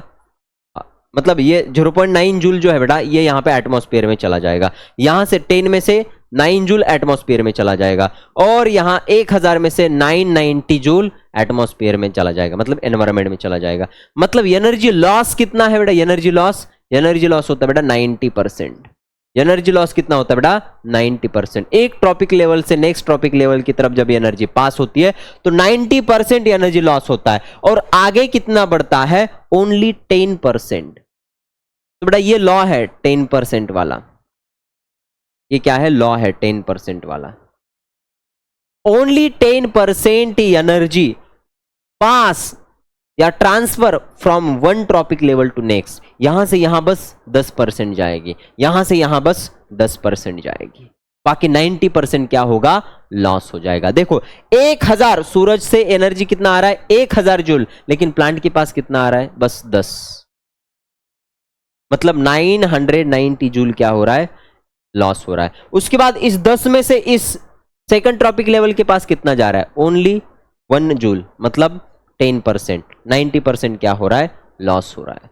बस इस 1 जूल से इस नेक्स्ट ट्रॉपिक लेवल के पास कितना जा रहा है 0.1 जूल, मतलब बेटा 0.9 जूल क्या हो रहा है एटमॉस्फेयर में लॉस हो रहा है। तो ये बात आपको यहां पर ध्यान में रखनी है। ओके, उसके बाद क्या बेटा ecological pyramids. Next part of our discussion is the ecological pyramids.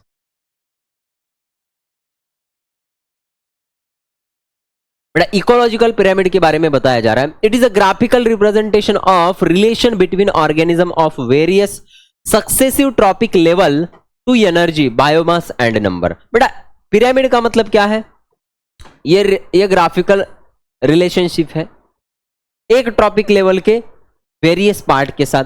तो अपन यहां पे इकोलॉजिकल पिरामिड किसके लिए लिखते बेटा एनर्जी, दूसरा है बायोमास और तीसरा है बेटा नंबर।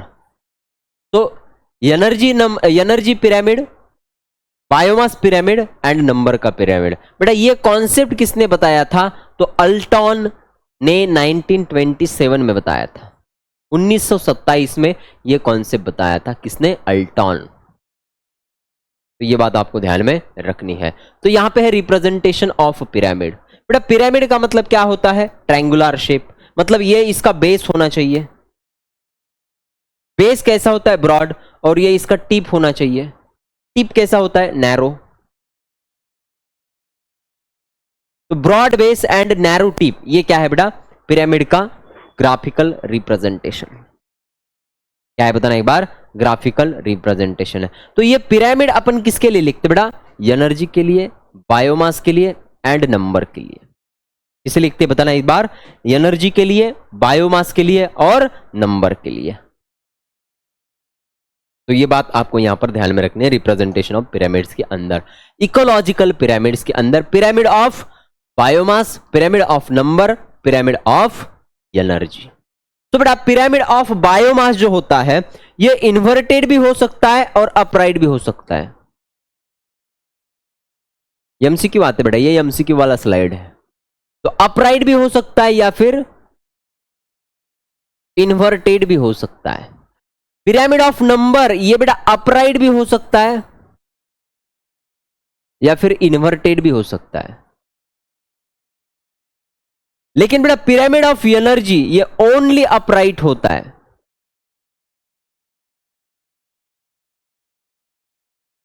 ओके, अपराइट पिरामिड का मतलब क्या है यहां पे समझ लेना, और क्यों है ये भी समझ लेना। नेक्स्ट पार्ट मतलब ये बात है बेटा, पिरामिड ऑफ बायोमास अपराइट भी होगा इन्वर्टेड भी होगा, पिरामिड ऑफ नंबर अपराइट भी होगा इन्वर्टेड भी होगा, लेकिन एनर्जी का जो पिरामिड होता है वो ओनली अपराइट होता है। क्यों, क्योंकि नेक्स्ट ट्रॉपिक लेवल के पास कोई भी इकोसिस्टम होने दो, कोई भी वहां पे फूड चेन होने दो, कोई भी वहां पे फूड वेब होने दो, एक ट्रॉपिक लेवल से नेक्स्ट ट्रॉपिक लेवल की तरफ एनर्जी ओनली 10% ही जाती है। मतलब जैसे आप आगे बढ़ोगे वैसे एनर्जी कम कम ही होते जाने वाली है। ऐसा कोई भी ट्रॉपिक लेवल नहीं है जहां पे एनर्जी का फ्लो उल्टा हो जाता है। इसके वजह से बेटा एनर्जी का जो पिरामिड है वो हमेशा अपराइट होगा। मतलब फर्स्ट ट्रॉपिक लेवल के पास सबसे ज्यादा एनर्जी होगी, उससे थोड़ी कम सेकंड के पास होगी, उससे थोड़ी कम थर्ड के पास होगी। मतलब पिरामिड हमेशा अपराइट ही आएगा, चाहे वो कौन सा भी फूड चेन होने दो, टेरेस्ट्रियल होने दो, एक्वेटिक होने दो, सिंगल प्लांट ट्री होने दो, कुछ भी होने दो, एनर्जी का फ्लो हमेशा वहां पे एक डायरेक्शन में होता है, मतलब ओनली वन डायरेक्शन में होता है, इसलिए बेटा इसका अपराइट आता है। अपराइट एंड इन्वर्टेड पिरामिड का अर्थ क्या है यहां पे मैं आपको समझाता हूं, उसके बाद आपका टेंशन हो जाएगा खत्म। मतलब बेटा जहां पे सबसे बेस यहां पे बड़ा है और टिप ऐसा नैरो है, ओके, मतलब ये first trophic level, second trophic level and third trophic level, ऐसा अपन यहां पे लिखते हैं। First trophic level, second trophic level, third trophic level. ये अगर ऐसा जा रहा है तो इसको अपन अपराइट कहते हैं, अपराइट पिरामिड। और अगर यहां पे बेस ऐसा ऊपर है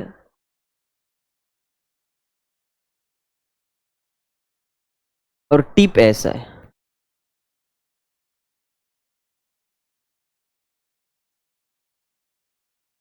मतलब यहां पे फर्स्ट ट्रॉपिक लेवल,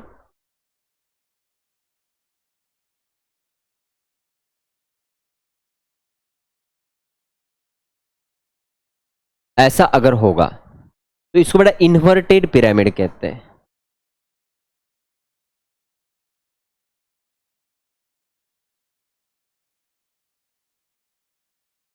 इसको क्या कहा जाता है? इन्वर्टेड पिरामिड कहा जाता है। ओके, तो पहला है पिरामिड ऑफ बायोमास। तो पिरामिड ऑफ बायोमास अगर आप देखोगे तो इसके अंदर यहां पर जो बायोमास होगा वो सबसे ज्यादा प्लांट के पास होगा, उसके बाद हर्बिवोरस के पास होगा, उसके बाद कार्निवरस के पास होगा। ओके, मतलब प्लांट है बेटा, यहां पे प्लांट है तो प्लांट के पास क्या होगा? बायोमास सबसे ज्यादा कितना है बेटा? 1000 टन है, मतलब फर्स्ट ट्रॉपिक लेवल 1000 टन है। फिर इस प्लांट को कौन खाएगा बेटा? हार्बिवोरस खाएंगे, मतलब डियर खाएगा। तो बेटा डियर का मास कितना है? डियर का मास 500 टन है, मतलब ये सेकंड ट्रॉपिक लेवल है। यहां पे first trophic level 1000 ton, second trophic level 500 ton. अब इस डियर को कौन खाएगा बेटा? टाइगर। टाइगर क्या है? कार्निवर्स है, मतलब ये बेटा थर्ड ट्रॉपिक लेवल है, फर्स्ट सेकंड थर्ड। अब इसका जो मास है बेटा, बायोमास, ये 10 टन ही है, मतलब एक सिलेक्टेड एरिया में नंबर प्लांट का बायोमास कितना है? 1000 टन, डियर का है 500 टन और टाइगर का है 10 टन। मतलब बेटा अपन यहां पे जैसे जैसे हाई ट्रॉपिक लेवल की तरफ जाएंगे वैसे वैसे बायोमास क्या होता जा रहा है? कम होता जा रहा है। So pyramid of biomass on terrestrial ecosystem या फॉरेस्ट इकोसिस्टम कैसा होता है? अपराइट पिरामिड आएगा। तो सबसे बेस फर्स्ट ट्रॉपिक लेवल मतलब बेस है 1000, 500, 10, मतलब धीरे धीरे क्या होता जा रहा है? कम होता जा रहा है। देखना बेटा ये फर्स्ट ट्रॉपिक लेवल है, producer first trophic level 1000 KG है, यहां पे केजी में बताया। फिर इसके ऊपर कौन फीड करता है? Tiger, rabbit. Second trophic level मतलब बेटा हार्बिवरस 100 केजी, मतलब कम होता जा रहा है। फिर इसको कौन खाएगा? लोमड़ी खाएगी, प्राइमरी कार्निवरस 10 केजी। और इसको भी कौन खाएगा? इस लोमड़ी को कौन खाता है? टॉप कार्निवर, जैसे कि बेटा लॉयन है 1 केजी। मतलब जैसे जैसे अपन बायोमास देखते हैं, जैसे जैसे अपन नेक्स्ट टॉपिक लेवल की तरफ जाते हैं, बायोमास घटता जा रहा है। मतलब इस टाइप के पिरामिड को क्या कहा जाता है बेटा? अपराइट पिरामिड कहा जाता है। वही आपको यहां पे बताया है। तो इसका जो पिरामिड है कैसे आता है? Upright pyramid of biomass in terrestrial ecosystem. Terrestrial ecosystem के अंदर पिरामिड ऑफ बायोमास कैसे आता है? अपराइट आता है। ओके, नेक्स्ट है बेटा इन्वर्टेड वाला कॉन्सेप्ट अपन देखेंगे। तो ये है बेटा pyramid of number. Pyramid of number terrestrial ecosystem के अंदर पिरामिड ऑफ नंबर भी कैसा आता है? अपराइट ही आता है। तो प्रोड्यूसर का नंबर ज्यादा है, पेड़ पौधे का नंबर ज्यादा होता है, उससे कम थोड़ा हार्बिवोरस का होता है, उससे थोड़ा कम प्राइमरी कार्निवर्स का होता है, और उससे थोड़ा कम टॉप कार्निवर्स का होता है। तो एक जंगल है, जंगल में बहुत सारे पेड़ होते हैं, थोड़ी संख्या ज्यादा डियर और रैबिट की होती है, उससे थोड़ी कम लोमड़ी की होती है, और बहुत कम किसकी होती है? टाइगर की होती है। सो बेटा नंबर का जो पिरामिड है टेरेस्ट्रियल इकोसिस्टम में, वो भी कैसा आता है? अपराइट आता है। लेकिन एनर्जी पिरामिड अगर आप देखोगे, एनर्जी पिरामिड अगर आप देखोगे तो यहां पर कैसा आएगा? Always upright. देखना प्राइमरी प्रोड्यूसर जो है इनके पास जितनी एनर्जी है इसकी 10% ही सेकंड के पास जाएगी, इनकी बस 10% ही सेकंड ट्रॉपिक लेवल के पास जाएगी, और इसकी बस 10% ही सेकंड ट्रॉपिक लेवल की तरफ जाएगी। इसका मतलब सबसे ज्यादा एनर्जी फर्स्ट ट्रॉपिक लेवल के पास, सेकंड के पास उससे कम, थर्ड के पास उससे कम, फोर्थ के पास उससे कम। मतलब एनर्जी का जो पिरामिड है, कोई भी इकोसिस्टम रहने दो, हमेशा कैसा आता है? अपराइट ही आता है। बात क्लियर? यहां से आपको देखने को मिलेगा।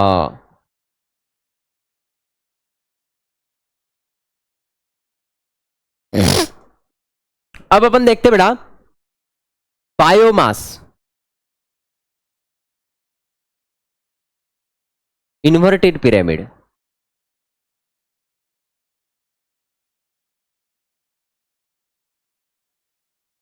ओके, ये बेटा वाटर बॉडी में होता है, सी इकोसिस्टम। सी इकोसिस्टम के अंदर मुझे एक बात बताना, छोटी मछली के ऊपर कौन फीड करता है? बड़ी मछली। लेकिन बड़ी मछली का बायोमास क्या होता है? ज्यादा होता है, और छोटी मछली का बायोमास क्या होता है? कम होता है। मतलब मुझे एक बात बताना, छोटी मछली जो है, छोटी मछली मतलब स्मॉल फिश, इस स्मॉल फिश को कौन खाता है? Large fish.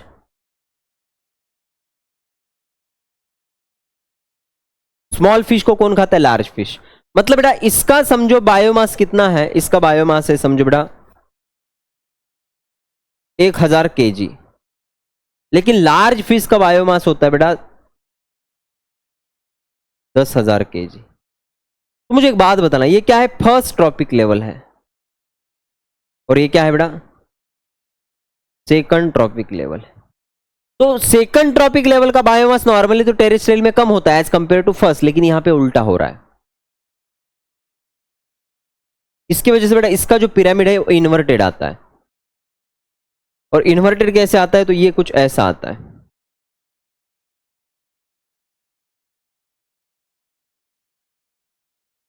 मुझे एक बात बताना, यहां पे क्या है? स्मॉल फिश,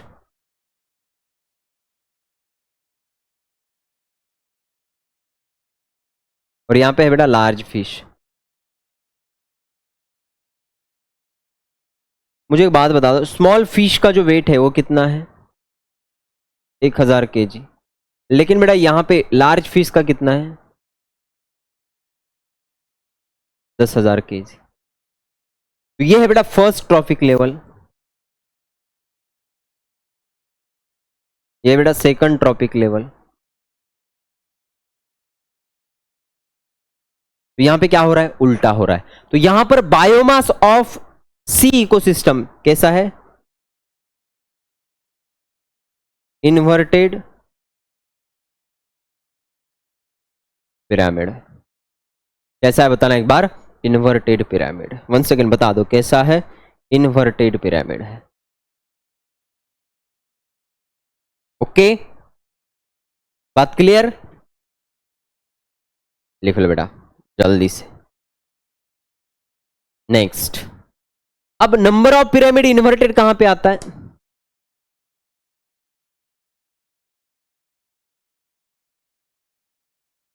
नंबर का इन्वर्टेड पिरामिड कहां पे आता है? Single tree, single tree ecosystem. बेटा सिंगल ट्री इकोसिस्टम, अगर एक ही ट्री है उसकी अगर इकोसिस्टम की अपन बात करेंगे तो यहां पे नंबर क्या आएगा? समझो यहां पे एक ट्री है,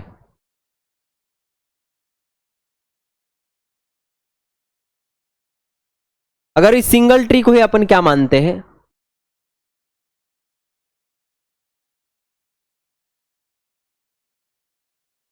इकोसिस्टम मानते हैं। सिंगल ट्री को ही अपन इकोसिस्टम मान रहे। तो मुझे एक बात बताना, इस ट्री का नंबर कितना है? यह है बेटा प्रोड्यूसर,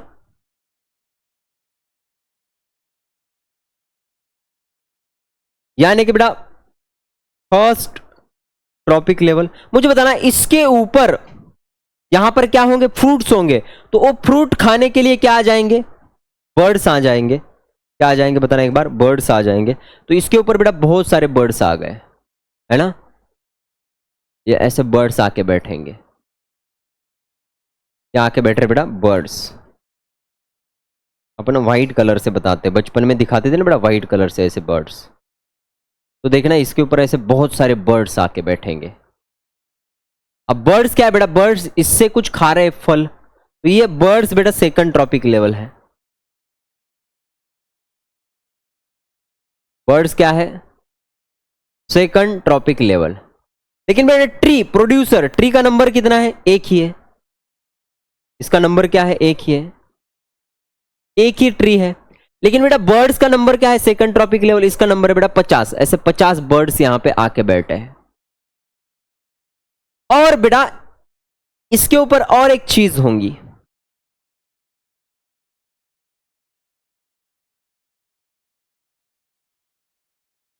नहीं मानते हैं अपन यहां पे बर्ड्स 50 है, लेकिन ये बर्ड्स किसे खाने आ रहे? इसके ऊपर कुछ कीटक होंगे बेटा, कुछ वहां पे इंसेक्ट्स होंगे। ओके, इंसेक्ट की बात करते हैं तो इसके ऊपर कुछ इंसेक्ट्स है।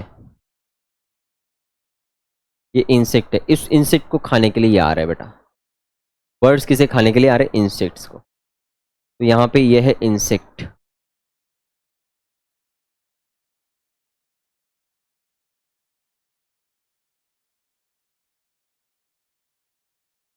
ये इंसेक्ट बेटा सेकंड ट्रॉपिक लेवल, और इनकी संख्या है कुछ यहां पर 30-40।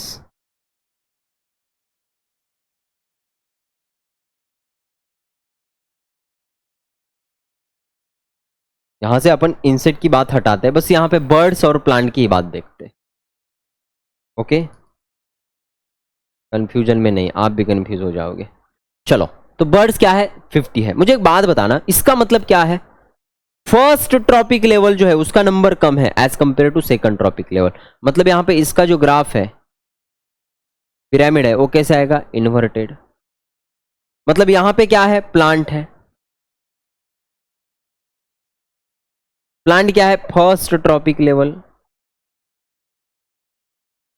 इसका नंबर क्या है? एक नंबर है, बस एक ही नंबर का प्लांट, एक ही है प्लांट। नंबर ऑफ प्लांट क्या है? एक। लेकिन इसके ऊपर फीड होने वाले क्या है? बर्ड्स। बर्ड्स क्या होते? सेकंड ट्रॉपिक लेवल, और इनकी संख्या क्या है? लगभग 50। इसका मतलब ये जो पिरामिड है ये क्या है? इन्वर्टेड। सो बेटा नंबर का पिरामिड इन्वर्टेड कहां पे आता है? अगर अपन सिंगल ट्री को क्या मानते? इकोसिस्टम मानते, तो नंबर का पिरामिड क्या आएगा? इन्वर्टेड आएगा। और अगर अपन नॉर्मल टेरेस्ट्रियल फॉरेस्ट इकोसिस्टम की बात करते हैं तो अपराइट आएगा। बायोमास का पिरामिड कैसे आता है? अपराइट आता है, सॉरी इन्वर्टेड आता है। अपराइट भी आता है, टेरेस्ट्रियल में अपराइट आएगा। लेकिन अगर अपन उसको एक्वेटिक इकोसिस्टम में देखेंगे तो वो इन्वर्टेड आता है। लेकिन इकोसिस्टम के अंदर एनर्जी का जो पिरामिड है वो हमेशा कैसे आता है? अपराइट आता है। ओके, तो ये बात आपको ध्यान में रखनी है, जो मैंने आपको प्रैक्टिकली बताने का प्रयास किया है। तो बेटा इसकी जो नोट पॉइंट है ये मैं आपको यहां पे बता रहा हूं।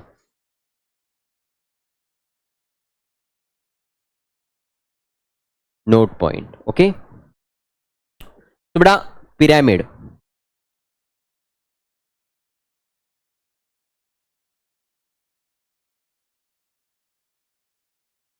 बेटा पिरामिड अपन यहां पे देखते हैं अलग अलग। पहला है नंबर का, दूसरा है बायोमास का, और तीसरा है एनर्जी का।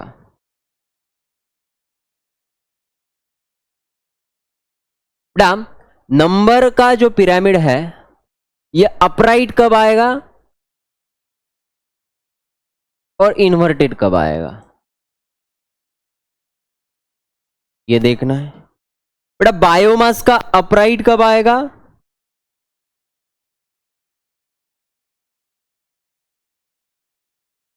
और इन्वर्टेड कब आएगा।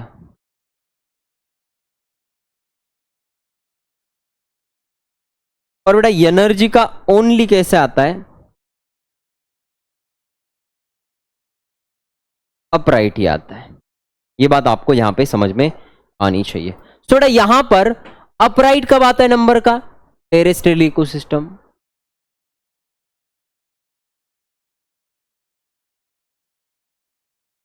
इन्वर्टेड कब आता है नंबर का? Single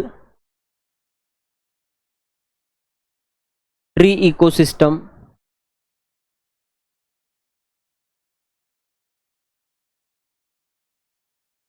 after that upright, biomass का अपराइट कहां पे आता है? Forest ecosystem. यानी कि बेटा टेरेस्ट्रियल इकोसिस्टम। इन्वर्टेड कब आता है? Ocean ecosystem.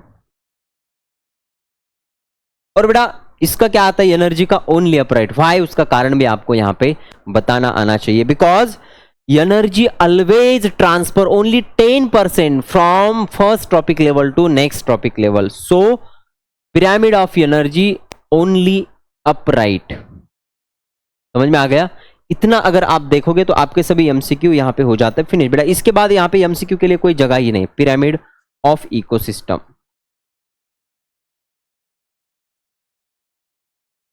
इतना ही करना है बेटा। ये हैशटैग नोट पॉइंट्स है। यहां से आपके नीट के सवाल भी क्लियर हो जाएंगे और यहां से आपके सीईटी के सवाल भी क्लियर हो जाएंगे। So don't worry. Okay, next बेटा last part, nutrient cycle. Last unit of ecosystem. ये फोर्थ यूनिट है बेटा हमारा, न्यूट्रिएंट साइकिल। सो बेटा nutrient cycle broadly divided into two part. Gaseous nutrient cycle मतलब जहां पे गैस की बात आती है, और दूसरा है sedimentary nutrient cycle. Gas nutrient cycle के अंदर हम दो चीजें देखते हैं, कार्बन साइकिल और दूसरा है बेटा नाइट्रोजन साइकिल। और उसके बाद सेडिमेंट्री के अंदर आता है फॉस्फोरस न्यूट्रिएंट साइकिल। फॉस्फोरस वाला अपन सेडिमेंट्री देखते हैं बेटा, और रॉक, वाटर बॉडी, लैंड इसके जगह पे है। ये बेटा एटमॉस्फेयर में रन होने वाली साइकिल है, इसलिए बेटा इसको अपन गैसेस की बात करते हैं, क्योंकि कार्बन गैस है, नाइट्रोजन गैस है। तो जो गैस से रिलेटेड न्यूट्रिएंट साइकिल है उसको गैसेस कहा। जो सेडिमेंट्री पार्ट है उसको हमने सेडिमेंट्री में डाल दिया। Okay, so let's start the first carbon nutrient cycle. तो बेटा ये कार्बन न्यूट्रिएंट साइकिल क्या है? गैसियस न्यूट्रिएंट साइकिल है। ओके, क्या है बताना एक बार? गैसियस न्यूट्रिएंट साइकिल है। इसके अंदर देखना बेटा कार्बन होता कहां पे? साइकिल का मतलब जहां से आया था वहीं पे खत्म, जहां से शुरू वहीं पे खत्म। ओ सनम ओ सनम ओ सनम मास्टर आता संपुआ। ओके बेटा, तो यहां पर देखते बेटा कार्बन साइकिल। कार्बन होता कहां पे है सर? कार्बन होता है एटमॉस्फेयर में। सो बेटा कार्बन, कार्बन किस फॉर्म में होता है एटमॉस्फेयर में? ओनली ओनली ओनली ओनली सी होता है क्या? नहीं, CO2 के फॉर्म में होता है। सो बेटा carbon present in atmosphere in the form of carbon dioxide. तो CO2 में C है। ओके, अब ये CO2 कौन यूटिलाइज करता है रे?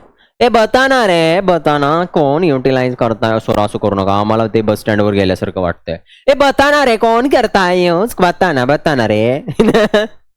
थोड़ा बहुत समय हो गया। कितना समय हो गया बेटा अपना? और यार 1.5 घंटे का लेक्चर हो गया। मैंने तो 1 घंटे में इसको निपटाने की बात कही थी, लेकिन बेटा 1.5 घंटा हो रहा है। वाह, मैं भी मजा ले लेके पढ़ा रहा हूं। ओह मजा आ जाए बेटा पढ़ाने में। मैं पढ़ाने में एक बार दंग हो गया ना, तो मुझे समझ में नहीं आता कि यार कितना पढ़ा रहा हूँ, कितना पढ़ा रहा हूँ, कितना पढ़ा रहा हूँ। या फिर ऐसा होता है कितना पढ़ाऊं, कितना पढ़ाऊं, कितना पढ़ाऊं। सो बेटा ये होता रहता है। लगन से पढ़ाता है, मेहनत से पढ़ाता है, दिल लगा के पढ़ाता है यार। पढ़ाते हुए दिल जो मुड़ जाता है ना, होना भी चाहिए, क्योंकि बेटा teaching is my passion not my profession. Teaching मेरा पैशन है, प्रोफेशन नहीं। ओके, आ जाओ बेटा यहां पर। तो मुझे एक बात बता दो, CO2 जो होता है वो कहां पे होता है? एटमॉस्फेयर के अंदर होता है बेड़ो। अब CO2 एटमॉस्फेयर से लिया जाएगा, यहां पे वाटर, यहां पे नीचे से लिया जाएगा और सनलाइट होगा। तो प्लांट बॉडी इस CO2 को फिक्स करते हैं और क्या बनाते हैं? Organic matter. मतलब C6H12O6 आफ्टर फोटोसिंथेसिस। मतलब फोटोसिंथेसिस के बाद एटोट्रॉप ने क्या कर दिया? इस कार्बन को ऑर्गेनिक कार्बन में बदल दिया। ये ग्लूकोज मतलब क्या है? Organic carbon. देखो इसके अंदर क्या है? कार्बन है। मतलब अब हमारा एटमॉस्फेयर का CO2 अब ग्लूकोज में आ गया, मतलब ऑर्गेनिक कार्बन में बदल गया। अब मुझे एक बात बता दो, इस प्लांट को कौन खाता है? हर्बीवोरस खाते हैं। तो बेटा इस प्लांट को कौन खाएंगे? हर्बीवरस, मतलब जैसे कि यहां पे गैया खा रही है, अपन खाते हैं। तो बेटा अब ये ऑर्गेनिक कार्बन किसके बॉडी में आ गया? इस गाय भैंस मतलब एटोट्रॉप के बॉडी में आ गया, हर्बीवरस के बॉडी में आ गया, हमारे बॉडी में आ गया। अब हम यहां पे रेस्पिरेशन करते हैं, रेस्पिरेशन के बाद हमारे बॉडी से क्या छूटता है? CO2। मतलब हमने क्या छोड़ा? CO2। तो अब जब हम CO2 छोड़ रहे हैं, ये CO2 आ कहां से रहा है? हमारी बॉडी के अंदर जो ग्लूकोज है उसका ब्रेकडाउन तो हो रहा है, वहीं से CO2 निकल रहा है। तो CO2 हम जब छोड़ेंगे तो यही CO2 फिर कहां पे चला जाएगा? एटमॉस्फेयर में। मतलब एटमॉस्फेयर से क्या आया था? CO2, फिर कहां पे आ गया? एटमॉस्फेयर में। उसी के साथ साथ ये तो CO2 आ गया। चलो एक साइकिल यहां पे रन हो गया, फर्स्ट साइकिल रन। उसके बाद मुझे एक बात बता देना, जब कभी इस प्लांट की डेथ हो जाएगी बेटा, प्लांट की डेथ हो जाएगी तो प्लांट जमीन पे गिर जाएंगे, फिर उसका क्या होगा? डिकम्पोजिशन। प्लांट का क्या हो जाएगा? डिकम्पोजिशन हो जाएगा। अब यहां पे अपन प्लांट की डेथ करेंगे, क्या करेंगे बताना एक बार? डेथ करेंगे। प्लांट मर गए, फिर तुम मर जाओ। बेटा तू मर जा फिर, हाँ झगड़ा करने पे मैं उतर आऊंगा ना, फिर छोड़ूंगा नहीं, मैं झगड़ा बहुत करता हूं फिर मैं। हाँ सर पढ़ाओ, ठीक है बेटा, ओके। तो मुझे एक बात बता दो, अब इसकी डेथ हो गई तो ये क्या हो जाएगा बेटा? जमीन में आएगा, जमीन के ऊपर उसका डिकम्पोजिशन। डिकम्पोजिशन के बाद वहां पे क्या हो जाएगा? डिकम्पोजिशन, इसका डिकम्पोजिशन हो गया। उसके बाद इससे एनिमल का भी क्या हो जाएगा? डिकम्पोजिशन। एनिमल का भी डिकम्पोजिशन हो गया तो ये वाटर मतलब ये जो है जमीन के अंदर नीचे जाएंगे, और जमीन के अंदर ये क्या बनेंगे? फॉसिल्स। ये फॉसिल्स बनेंगे बेटा। और जब अपन जमीन से फॉसिल फ्यूल निकालेंगे, अपन क्या निकालेंगे? Fossil fuel. अब ये फॉसिल फ्यूल निकालते हैं, फिर अपन इसको कहां डालते हैं? इंडस्ट्री में। और इंडस्ट्री में इस फॉसिल फ्यूल को यूज करते हैं तो यहां से क्या निकलता है? CO2। मतलब जो ये CO2 फिर कहां पे जाएगा? एटमॉस्फेयर में।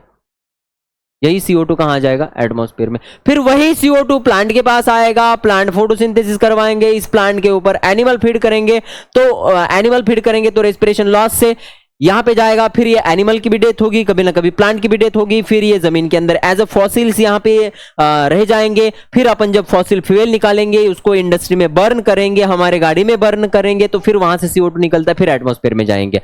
इसका मतलब जहां एटमॉस्फेयर से CO2 लिया था, इतने सारे पाथ फॉलो करके फिर कहां पे आ रहा है? CO2 एटमॉस्फेयर में आ रहा है। तो इसी को कहते बेटा कार्बन साइकिल। Carbon cycle. तो इसी प्रकार से कार्बन एटमॉस्फेयर से एनिमल, एनिमल से प्लांट, प्लांट से फ्यूल, फ्यूल से टाउन, टाउन, टाउन, ऐसा चलता रहता है। तो बेटा ये एक साइकिल है और ये दूसरा साइकिल है। समझे कि नहीं समझे बेटा?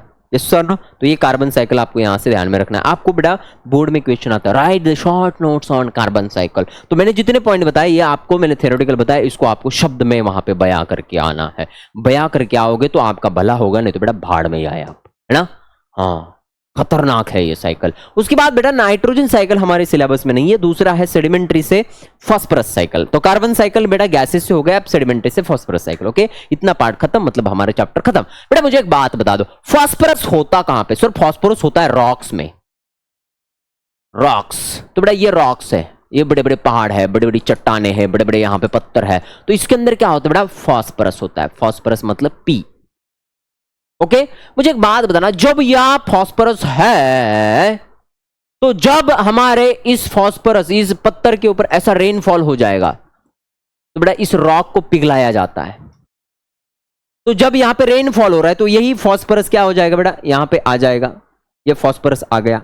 अब ये फॉस्फोरस रेनफॉल होगा तो ये हमारे यहां पे ये पानी कहां जाएगा? ऐसे बहते बहते बेटा ओशन में जाएगा, और यहां से इसके ऊपर वाटरफॉल हुआ है, मतलब इसके ऊपर रेन आया था, तो उसी के साथ साथ फॉस्फोरस भी इस वाटर बॉडी में आ जाएगा। फिर ये जो फास्फोरस है बेटा ये सेडिमेंटेशन हो जाएगा, मतलब ये जमीन के नीचे, क्योंकि ये बेटा सैंड पार्टिकल में फास्फोरस है तो इसका सेडिमेंटेशन हो गया। तो सेडिमेंटेशन के बाद यहाँ पे न्यू रॉक बनेगा, मतलब आज जहां पे रेगिस्तान था वहां कहीं ना कहीं कुछ साल पहले समुद्र था, आज जहां समुद्र है वहां कहीं ना कहीं पहले रेगिस्तान था, ऐसी यहाँ पे कॉन्सेप्ट है। तो ये फास्फोरस यहाँ पे आ गया। मुझे एक बात बताना, फिर क्या हो जाएगा बेटा, ये जो फास्फोरस है ना ये यहाँ पे सेडिमेंटेशन हो जाएगा, फिर ये प्लांट बॉडी के अंदर फास्फोरस है, तो जो प्लांट पानी में उगते हैं, पानी के किनारे पे उगते हैं, फिर वो क्या करेंगे, इस वाटर बॉडी से फास्फोरस को एब्सॉर्ब करेंगे, मतलब चट्टानों से निकला हुआ फास्फोरस फिर कहां पे आ गया, प्लांट बॉडी में। तो ये यहां पर एक साइकिल हो गया कंप्लीट। उसके बाद मुझे एक बात बताना, और एक बात है, जैसे कि फास्फोरस नॉर्मली होता कहां पे है सर, फास्फोरस तो होता है जमीन के अंदर, तो बेटा ये प्लांट है, प्लांट को अगर ग्रो करना है तो फास्फोरस चाहिए, ये इनऑर्गेनिक न्यूट्रिएंट है। तो हमारा प्लांट क्या करेगा, जमीन से फास्फोरस को लेगा, सॉइल से लेगा। अब ये फास्फोरस कहां पे आएगा, प्लांट के अंदर, प्लांट बॉडी में क्या आया, फास्फोरस। फिर बेटा इस प्लांट को कौन खाएगा, एनिमल, मतलब अब फास्फोरस किसके बॉडी में आ गया, एनिमल के बॉडी में। फिर बेटा इस एनिमल की क्या हो जाएगी, डेथ। जब इसकी डेथ हो जाएगी तो इसका डिकम्पोजिशन सॉइल में होगा, तो डिकम्पोजिशन होने के बाद ये जो फास्फोरस इसके बॉडी में है वो फिर कहां चला जाएगा, जमीन के अंदर। अब जमीन के अंदर यहां से डिकम्पोजर ये फास्फोरस लेंगे और ये डिकम्पोजर्स क्या करेंगे, इसको सॉइल में छोड़ देंगे। डिकम्पोजर्स क्या करेंगे, सॉइल में छोड़ देंगे। बताना, प्लांट ने फास्फोरस लिया कहां से, सॉइल से लिया, तब फिर सॉइल में जाएगा। कैसे, देखो प्लांट ने सॉइल से फास्फोरस लिया, वो प्लांट के अंदर आ गया, फिर इस प्लांट के ऊपर एनिमल ने फीड किया, फिर वो फास्फोरस एनिमल में आ गया, एनिमल की डेथ हो गई, फिर वो जमीन के अंदर डिकम्पोजिशन उसका हुआ, फिर वो सॉइल में चला गया। तो यहां पर ये हो गई दूसरी साइकिल रन फास्फोरस की, soil plant animal, soil plant animal, एक cycle, soil plant animal decomposer, soil plant animal decomposers, ये हो गया बेटा फास्फोरस का साइकिल। उसी के साथ साथ कभी ना कभी लीचिंग हो जाता है बेटा, लीचिंग मैंने डिकम्पोजिशन में पढ़ाया था। लीचिंग के अंदर क्या होता है बेटा, अनअवेलेबल साल्ट में क्या हो जाते हैं, वो न्यूट्रिएंट हो जाते हैं तैयार। तो यहां पे कुछ फास्फोरस लीचिंग प्रक्रिया से कहां चला जाएगा, यहां पे सेडिमेंटेशन में चला जाएगा। तो उसके बाद यहां पर क्या बनेगा, कंटिन्यू फास्फोरस बनेगा, फिर इसमें का यूटिलाइज होगा। तो इस प्रकार से फास्फोरस की साइकिल क्या हो जाती है, रन हो जाती है। ये आपके सिलेबस में दिया गया पार्ट है, ये आपके बोर्ड बुक के अंदर दिया गया डायग्राम है। तो इसको बेटा इससे पहले आपने समझा नहीं था, तो अब इसको क्या करेंगे, आप समझ लेंगे। बात क्लियर बेटा। कुछ यहां पे मैंने आपको एमसीक्यू दिया है बेटा, बहुत ही बढ़िया और बहुत ही शानदार एमसीक्यूज है। इस सभी एमसीक्यू को मैं आपको होमवर्क में दे रहा हूं, सभी के सभी एमसीक्यू आप यहां पे सॉल्व करिएगा। ओके, तो अब यहां पे है होमवर्क।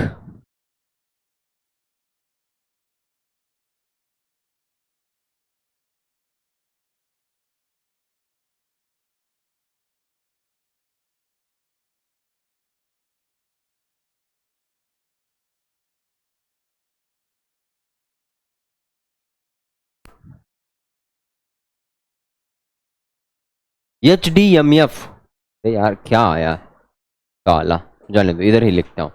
बाकी जो आपको बचा है वो है बेटा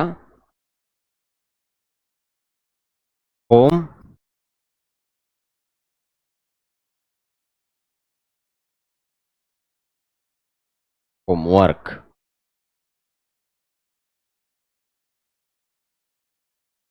ओके, इसको भी उसी फॉन्ट में लिखते हैं अपन।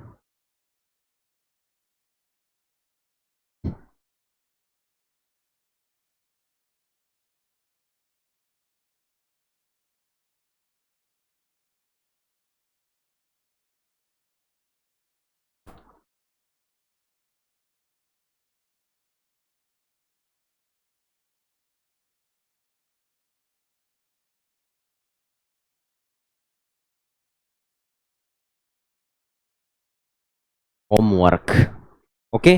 तो होमवर्क में ये सारे क्वेश्चन है बेटा, जिसको आपको यहाँ पे याद रखना है, सॉल्व करना है। ओके, तो बेटा यहाँ पे बिग बिग टॉपिक हमारा हो चुका है खत्म। इसके सारे एमसीक्यू जितने आपको पीडीएफ फॉर्म में यहाँ पे मिल जाएंगे, तो उसको आप सॉल्व जरूर जरूर जरूर जरूर कर लेना। ओके, एमसीक्यू यहाँ पे आपको सॉल्व करनी है, इसका पीपीटी आपको आई थिंक मिल जाता है। तो बेटा एक बार एमसीक्यू फटाफट देख लो, फटाफट, और आपको रुकवाना है वहाँ पे। ओके, ये देखो, ये पहला एमसीक्यू है, जल्दी से स्क्रीनशॉट ले लो, सॉल्व करो। ये दूसरा एमसीक्यू है, जल्दी से स्क्रीनशॉट ले लो, सॉल्व करो। ये तीसरा है, जल्दी ले लो, सॉल्व करो। चौथा है स्क्रीनशॉट लगाना, सॉल्व करना। पांचवा है स्क्रीनशॉट ले लो, सॉल्व करो। छठा है स्क्रीनशॉट, सॉल्व। फटाक से screenshot, solve, screenshot, solve, screenshot, solve, screenshot, solve, screenshot, solve, screenshot, solve, screenshot, solve, screenshot, solve, screenshot, solve, screenshot, solve, screenshot, solve, screenshot, solve, screenshot, solve, screenshot, solve, screenshot, solve. Master याचा नाही screenshot घेणार आम्ही। Okay बेटा, तो यहाँ पर ये आपका टॉपिक हो गया है फिनिश। लगभग बेटा 2 घंटे के अंदर, 2 घंटा नहीं हुआ है बेटा, 1.25 घंटे के अंदर ये टॉपिक मैंने आपको पहुंचा दिया। सो बेटा आज के इस एपिसोड में बस इतना ही, फिर मिलते हैं एक नए एपिसोड में एक नए कॉन्सेप्ट को एक्सप्लेन करते हुए इसी जोश और एक नए अंदाज में। तब तक पढ़ते रहना और देखते रहना biology with your own and only PM sir. धन्यवाद। जय हिंद, जय भारत, जय महाराष्ट्र।